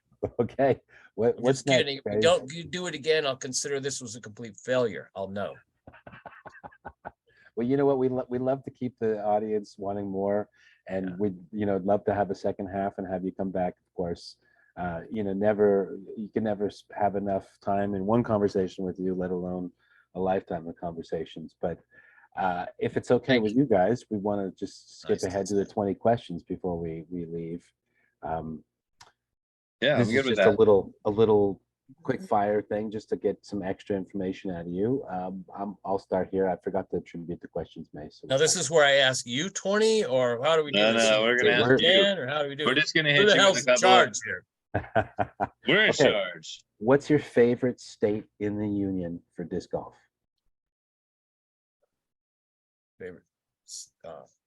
Favorite state of the union. Got to be honest. California. Beautiful. All right. So, what's your favorite international disc golf destination? Japan. Nice. That's a And good your answer. favorite Fukui international. Country Club. Okay. National tournament. I mean, this thing has been it's been asleep for a while, but it doesn't mean that. I mean, what's a better way to put that? It's been off the radar for a while. But if you could see what Shimbo and Ikeda-san, the mayor there in Fukui, if you could see what they have cooked up. Now they're also gonna. I think it's okay for me to say this. They're constructing a disc golf sanctuary. The first of its kind ever. And then when you got Mayor Ikeda just out there reaching out saying, how can we do more? What should we do? Now he was asking this year, some questions about, so how do you feel? Through an interpreter, he's asking, how do you feel about, they're asking a lot of the international players this. So this is that kind of heartbeat that we had years back, man, where the producers and the hosts are actually, honestly, just flat out, they just want to know everything they can find out from you. So be prepared. And I think Japan is still the ultimate destination disc golf situation that we have here. It is this new complex, the Fukui Country Club, mind blown, the top head of my everything. You won't believe it until you see it. Plus, there's 3 courses, amazing courses on this place. You just can't believe it. Our next gig is 2027. Okay. So It's on my list to go back for sure. I'm definitely on. absolutely. How many Let's is make it that? happen. 2? Okay, that's All only right, 2. no, we're up Come to on, you 3. guys. Here's number 4. Go. San Marino, Ontario, or Rancho Cucamonga Rock. Which one rocks the most? Which one do you prefer? I can't keep track of it all, but it's what was prevalent in the 90s. Rancho. The flatter, there's no round shoulders at all. There's no kind of Rancho. bulbous rim. So I think that I think it would be not super flat San Marino. Is it? Yeah, no, it'd be the Rancho probably if you're talking about the 90s, because the San Marino was already pretty much, I mean, they were still around, but they were fading quickly. And then the Ontario came in and nearly ruined the rock, and then Rancho saved it. Is that it? Okay. In my opinion. Okay, got it. Well, I mean, it's people that throw everything, but you're asking me. No question about Like it. the ones that go where I'm hoping to. Like just 6 inches more to the right, Okay. A lot more than 6 inches, Paulie. Shut the front door. you. Okay, beadless or big bead AVR? Which AVR are you going for? I'm beadless. Okay, nice. All right, dream card. 3 or 4 other players that would be on your dream disc golf card. Love to have Sam and Kenny. I mean, they're just my idols. Maybe the other 2 I could and I'm serious, this is just one dream, right? Yeah. Sure. I'd like to see those. I'd like to see Kenny for 18 holes. I'd like to see Kenny, Sam, and Jeff and Johnny Listman and myself on one card and see what the conversation would be like.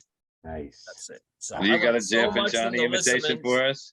I learned so much from the Listmans on and off the course too. You know, they winged me for a while. I lived at the place up at Eagle Rock, and they had such a cool, you know, they have such a cool disposition about them. You know, they are truly in love with disc golf, and actually, do you know the Listman brothers created the money round? Do you know that? So No, but true story. In the original days, they're Oak Grove, original Oak Grove players. right, for sure. They lived in Linda Vista, which is still very close, but in that same area, the Rose Bowl Valley there. And they used to play, get out a couple hours and play the lamp posts on those curvy hills. They have nothing but ivy on the side hills there. You know, it's either up or downhill at Linda Vista. And, you know, they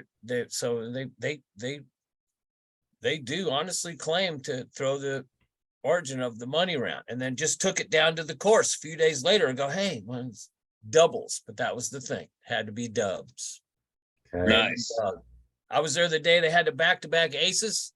Johnny first, left to right, then Jeff gets up, right to left, both in the same basket. Number 9, Oak Grove. Slam, slam. Yeah, we're just like, Wow. whatever. Thought he would. Crazy. Got to play with Randy Ammon too a couple days ago. The nice. Idol. Nice. La Mirada's finest. Okay, we're going to talk about some sports teams. Well, I've decided to change the format a little, Paul. So Okay. now I'd like you guys to. Now go ahead, buddy. College teams. What college teams do you boost for? Rock Chalk Jayhawk, Kansas Rock Jayhawks. Chalk basketball. Jayhawk. I just was on the plane with the Kansas women's golf team the other day. It was really fun. Nice. I love just something about Kansas. I have some history. You know, my trade actually is an event production person. So I co-founded a music festival in Lawrence, Kansas, the Wakarusa Music and Camping Festival. Just had such a great time and learned so much. And oh my God. I did one of those with you. Yes, sir, you did. And yeah, you're a bit of a good luck charm that year, Brian. That was a good time for Pant sure. load. You were definitely a pant load, but you were still. Well, you know, I'm doing the best with what I was given, Craze. You freaking broke my hand like 7 times in 10 years, just shaking my hand. Well, you got to let them know you're there when you meet them, right? All right, so NFL team Chiefs. Absolutely, world champions, and I wish I'd have worn my hoodie. I got a great hoodie I'm working on. Da, da, da, da, da, da. Yeah, there you go. Do you pull for an NBA team? I'm Lakers just because it's in my blood. You know, I spent a lot of time during the Lakers Celtics era there. I'm living in Santa Barbara for about 8-10 years where they were just dominating. So Joey Udocklin and Chip Bell and I honestly just full blown. We got them. You know, we met with the Lakers quite a few times in LAX. We used the same terminal that they did. I don't know how that ended up, but nice. LAX has those 2 wing terminals in the old days. This is before the new Southwest setup. But they, for some reason, you know, like Kareem, Magic stuff. I got some, you know, we got some pretty cool pictures. I got the Bud Light disc. I remember I saw this thing from Westmont College, a newsletter, and I don't know how I even got it, but I look at it and it's Magic and Kurt Rambis and Coach Riley in the middle, and he's got a Bud Light disc in his hand. Tell me how that is possible. Anyway, I used to practice up at UCSB at UC Santa Barbara. And sometimes the Lakers would use that as their practice facility. So if they weren't at Westmont, they would use UCSB. Nice. Yeah. What about Major League Baseball? We saw the Bud Light Daredevils. This is a crazy story. We can do it another time if you want. No, go ahead. But anyway, UCSB, it's a good spot. Go ahead, Paul. Major League, you got a team? Royals? Yeah, we just won like 2015. It's just not, it's not a good time for the program. We're talking about moving the stadium. They're talking about a downtown stadium now in Kansas City, which is awesome. But I feel like baseball, when you got a world champion football team, it's tough to have both sports thrive and both Without a doubt. customer fan bases thrive. So I hope the Royals do well. But if I had a baseball team, it would be let's go Dodgers! Let's go Dodgers! Get out of here. Go blue. What's up, Leah? All right. What about NHL? You got an NHL team? I don't even know how to spell hooky. Are you just root for whoever's jersey you're wearing today? I'm not Like a Jack tuna Lowe? maloon. I don't know how to spell hooky. It looks bad for your elbows. That's what I think about hockey. Yeah. Bad for your elbow. Okay, what about your favorite sport to watch? If you're just sitting there on the couch and you got some free time. What's the listener's age range? Remember, I come from Mississippi, so we got This is not made for children, okay, for sure. mud so. wrestling and crawfish angling and what sport? I mean, could it be like what's that one where they where they throw the logs, or they like Paper tossing. or you climb the thing, I'm just like, oh shit. I mean, there's too many games. We got to talk about that. There's some whacked out sports. Wacky. And what was the question though, for reals? I'm Mr. Mission Drift here. Go ahead. Favorite sport to watch? Yeah. Favorite Football. sport to watch. I'm gonna have to say it's Kansas Jayhawks men's basketball. Cool. That's a good choice. For real. All right. So what about other than just sports? I'll be what's banging my head on that one later. I can tell because I love skating. I have one of my great friends, Per Willinder, that helped me, find my center in freestyle. As performers early on, doing Venice or doing Hermosa. We do Venice Beach every Sunday. Per Willinder, he went on to phone. He created Birdhouse with Tony Hawk. So nice. We talked not too long ago.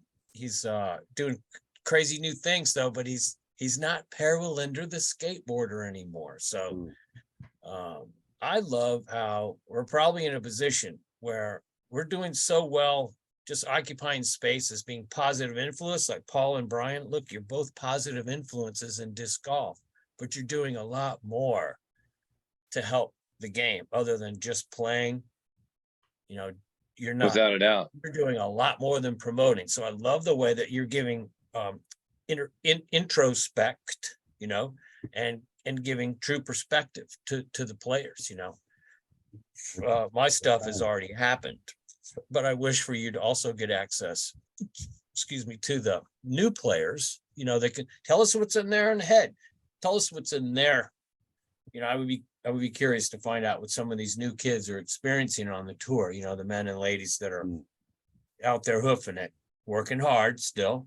Yeah, without a doubt. A lot to learn. You just need to find a nice format, a nice environment for the two to communicate. We All might right, have so a nice opportunity up at Rock Hill. Actually, it's Captain Mission Drift is my nickname. That's for sure.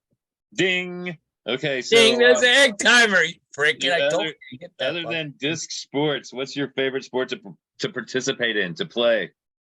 Non-disc sport. Pool used to pay the rent. Ooh.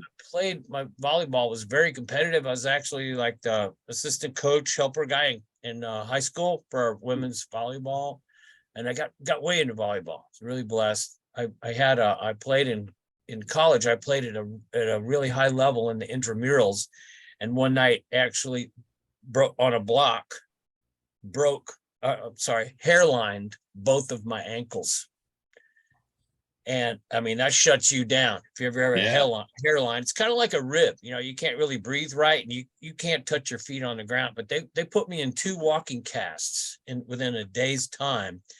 And I remember my band director, Dr. Luther Snavely, I told him, through the phone, I couldn't even get to the band room, to the music group. I had to call by phone, secretary, everything. Yes, what is it? Dr. Snavely, I can't make it. I've got 2 casts. All he said was, Tennessee is Saturday. That's all he said. So I kind of know what that means. Better be there for the bus. So Friday night, I had me a couple of swigs of some of that Mad Dog 2020 or that Thunderbird that you get in Mississippi. And I borrowed some pliers and I slowly disassembled the cast on my right side and took that off so I could at least walk and march. And the problem, what I love about this, I did all this work to get the cast off so I can now at least function in a walk. You don't have a shoe. I know the game is the next day. So I get up, I got my crutches. I have to go full uniform, hat with plume, trombone out of case.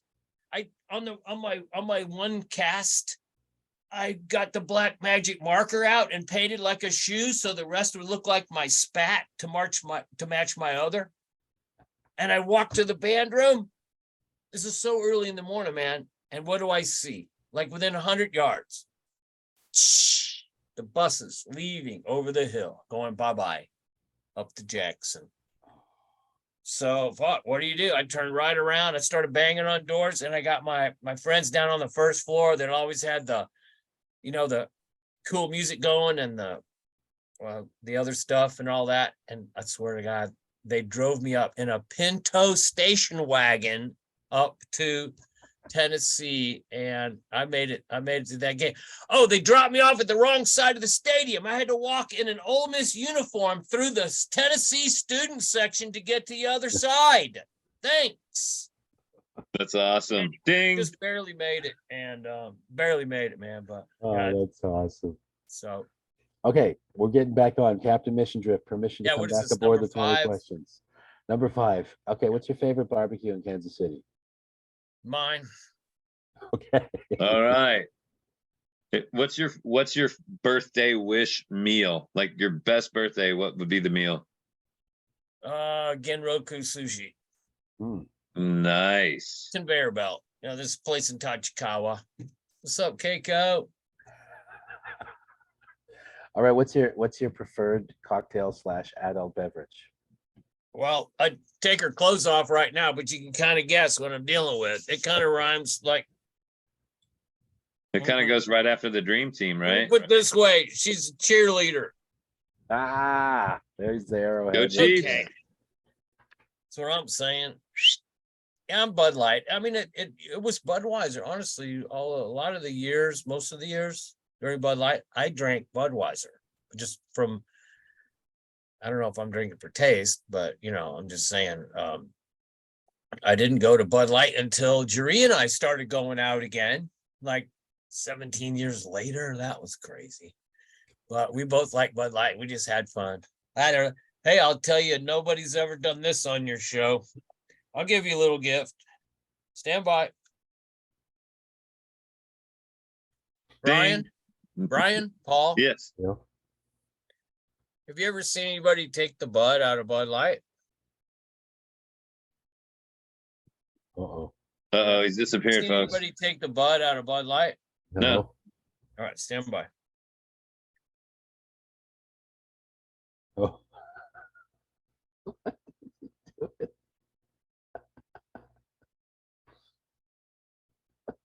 See what we're dealing with here.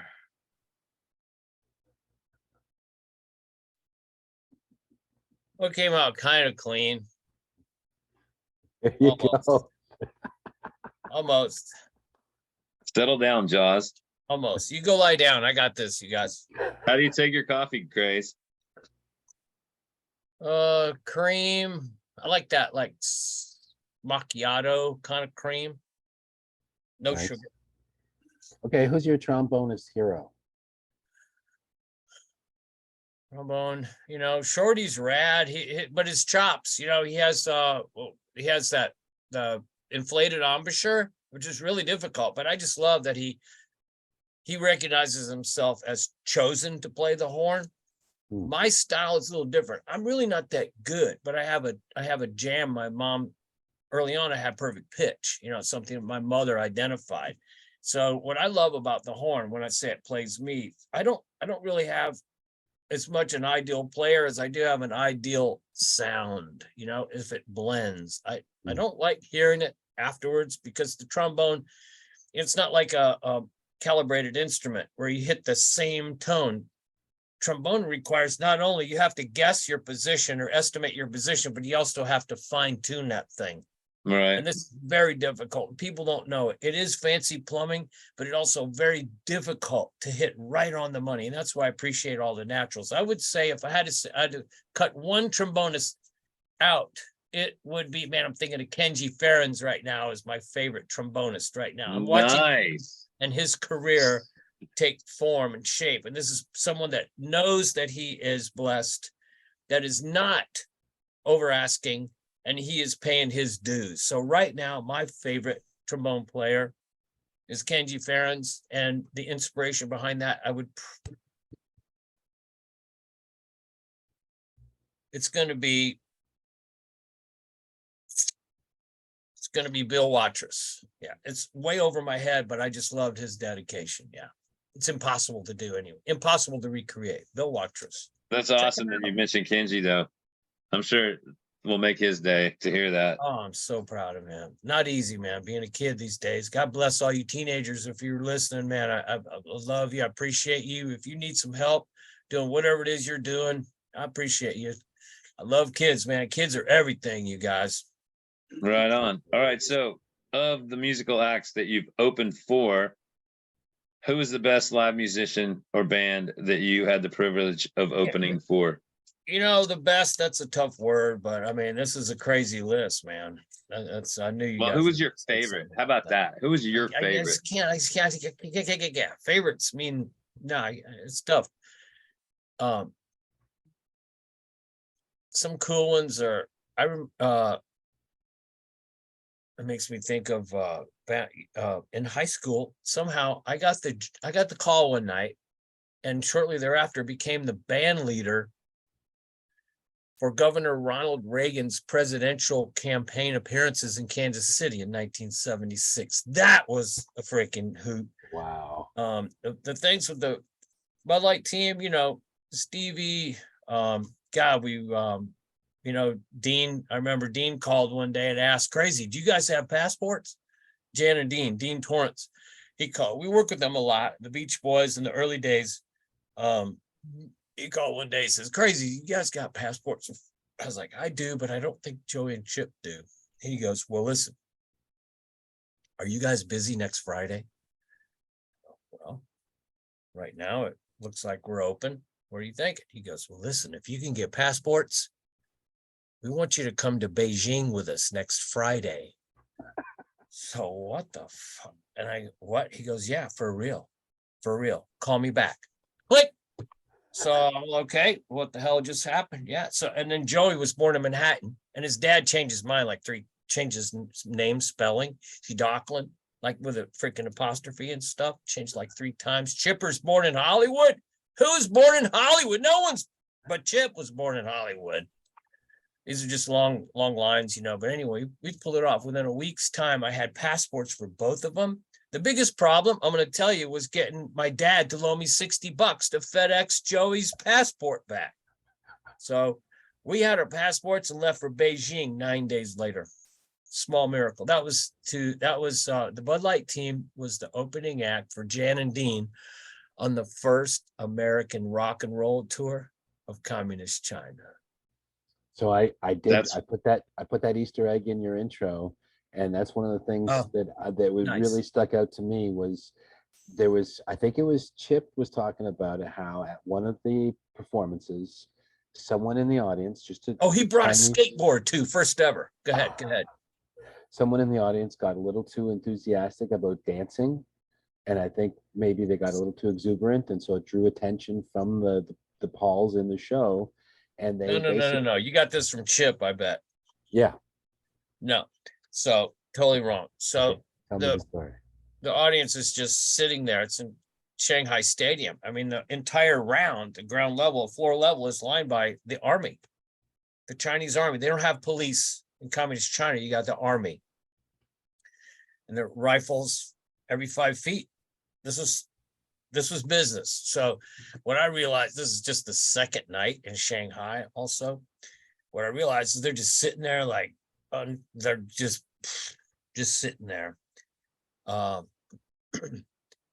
I basically ran from about 20 feet and decided to bust through them and get up and just go up and get up and hop the rail and get into the stands, which I did.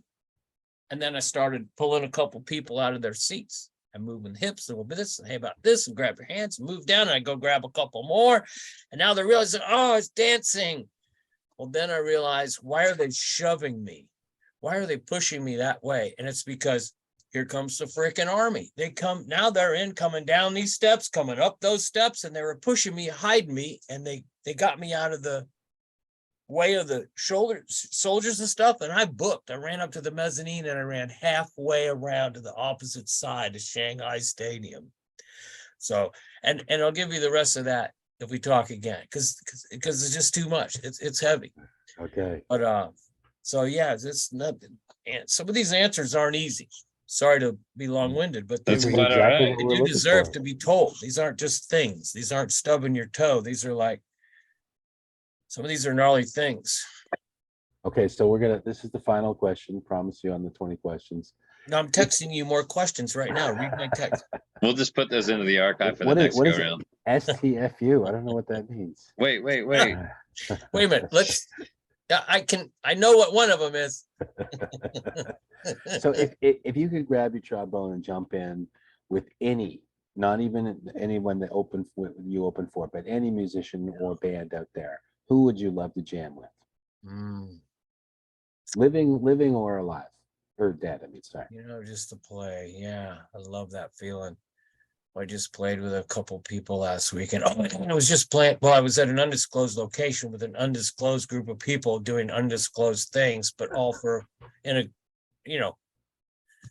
but I can't say anything about it. Is that trombone? I want to play right now and just jam. Okay. I'll tell you exactly who it would be. I would love to play with, oh my God, Brian, did you know that Crazy performed freestyle Frisbee live with the string cheese incident? No, Yes, at Liberty Hall in Lawrence. Nice. Nice. Whole setup took 48 hours, the whole thing, and it was done. They said, oh my God. Oh my God.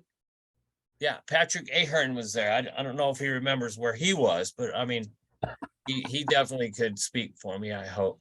I nailed him right in the forehead with a lid. He was going, Crazy, throw me one. And I threw it right at his face, dude, and he missed it. It just skipped off of his big forehead, and went back to front house. It was so funny. Those guys were fun, man. Jamming, did I already answer? Are we drifting? No, I think you got it. You got it. Who was I going to play with? Yeah. Who was it? Who was it? Who did I want to play with? Oh, I want to play with P-Funk. Yes, Oh. that would be me. I would be George Clinton and P-Funk. I won't want to be part of that stage. I remember we had him once at Liberty's, same place, different time, and they had 23 musicians. That was crazy. You know what the basement at Liberty Hall smelled like for 2 days afterwards, too. So fun. All right, well, Craze, you drew a lot of people to the yard today. I'm going to give it a quick rundown of a lot of the people that showed up to watch. Okay, when did we do the 20 questions? That got me so excited. Let's do those. I'm ready. We did it already. Chef's TFU, spell it right. All right, so here's the deal.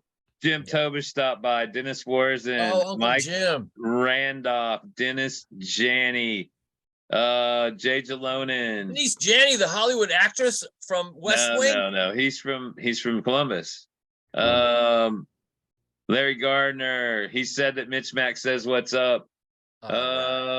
Let's see who else. Oates. Hey, Jim, he sounded so great. I love his color last weekend. I would love to see Jim and like a guy like Crazy, on the air for some of that play. That's awesome, man. I loved how I love his it's hard to be kind when you're in broadcasting because you have to stick to somewhat of a script, and you also have to not tell me what just happened. Tell me about why it just happened. And I love Jim has that. He's a world champion too. Don't forget, people. Jim. Oh, yeah. We had him on earlier this year. Miss you, Jim. Brad and Brian Schick both stopped in. Rob Those are Tultzman. Oh, Chad Lefevre. Oh, Chad, what's up? Photo. Oh my God, he's an amazing photographer. Why isn't he doing more? Let's see. I want to see more photos. He'll be at Rock Hill in 2 awesome. weeks. Matt Fitzwater. Oh, let's see here. Hal Baby, of course. What's up, Hal, baby? He's moving to Cali, bro. He's moving, him and Terry moving to Cali. It's crazy, right? They're up north, though, where the Dead play. Yeah, well, there you go. Kevin Gisa, David Bartlett. Kevin Giza? Oh, I was thinking John Giza. Is that Nope. John Giza's? Jack Lowe. And there you go. That was King without a castle. How cool. Jack Lowe. We're He covering loves hockey. pretty big, pretty broad spectrum. Craze. Sorry to not piss sure when off we're gonna that get you large back amount of on. people, but Oh, Jeff Ron Noel and Michael Cockrell just showed up as well. Don't know when we're gonna get you back on, Bill. We'll get you in there sometime this next year, and maybe, like, we keep threatening. I would say I've joked about this, but I think it's true. Like, we could just come to Kansas City and do 30 days in a row, and then we'd figure out 15 people that we missed, you know, in terms of all the people that we could interview in Kansas City for this. So, but we'll get you back on and we'll ask you some more questions. And thanks a lot for showing up, man. Yeah, thank you, Appreciate Crazy. that, Brian. Much appreciated. Thanks for. yeah, thank you, Paul. You know, both Well, these, too. if you're ever in Kansas City, stop by the Gravity Shack. We're happy to have you. There's a guest room. There's plenty of trouble to get into here. So Plenty of trouble. thank you for including me as a guest amongst a lot of those people are truly on my favorites list. So I'm proud of you. And give you. Sammy Thanks, some man. shit on when is Sammy? Friday? Friday, Friday. 7 You better p.m. put some- Central. Friday. Tax in his chair, just mess with his ass. You better but throw him some knuckleballs, dude. He deserves it. He's It's a a good thing that deviant. we're not. Hey, it's a good thing that we're not in the same state as he is, because, like, anytime you get together with Sam, you better look out because you might drink too much. Well, I don't know about that, but I know that Sam's the ultimate host. And you know, Sammy has, if there's anyone that has learned and metamorphosized the art of travel and what I would call perfecting the art of hospitality, you know, it's Sam. And then this is anybody that's been an ambassador to the level that Sam has. So I want to check you on this. Do you realize how many times Sam has been chosen as the representative or the disc golf ambassador or the disc golf celebrity or standout to feature? Don't forget about this kid. Oh, no. He's I still mean, at it. yeah, well, And, I mean, it goes back to when he and was a his teenager. parents, Sam and Angela, worked so hard to get him what he needed to keep on his path, because he did such a good thing as a student, man. This is a kid that's got it all. So his family, his bride, this is all reflects Sam, and we are so lucky to have him. He is a pillar, man, for disc golf. One of the greatest assets this sport ever has, ever can account for is Sam Ferens. I'm not kidding, man. Sport. No, He almost was raised by the sport. Do you not agree? Yeah. Oh, yeah, for Grew up sure. right And I in mean, front of us. he's definitely a living legend in the game, without a doubt.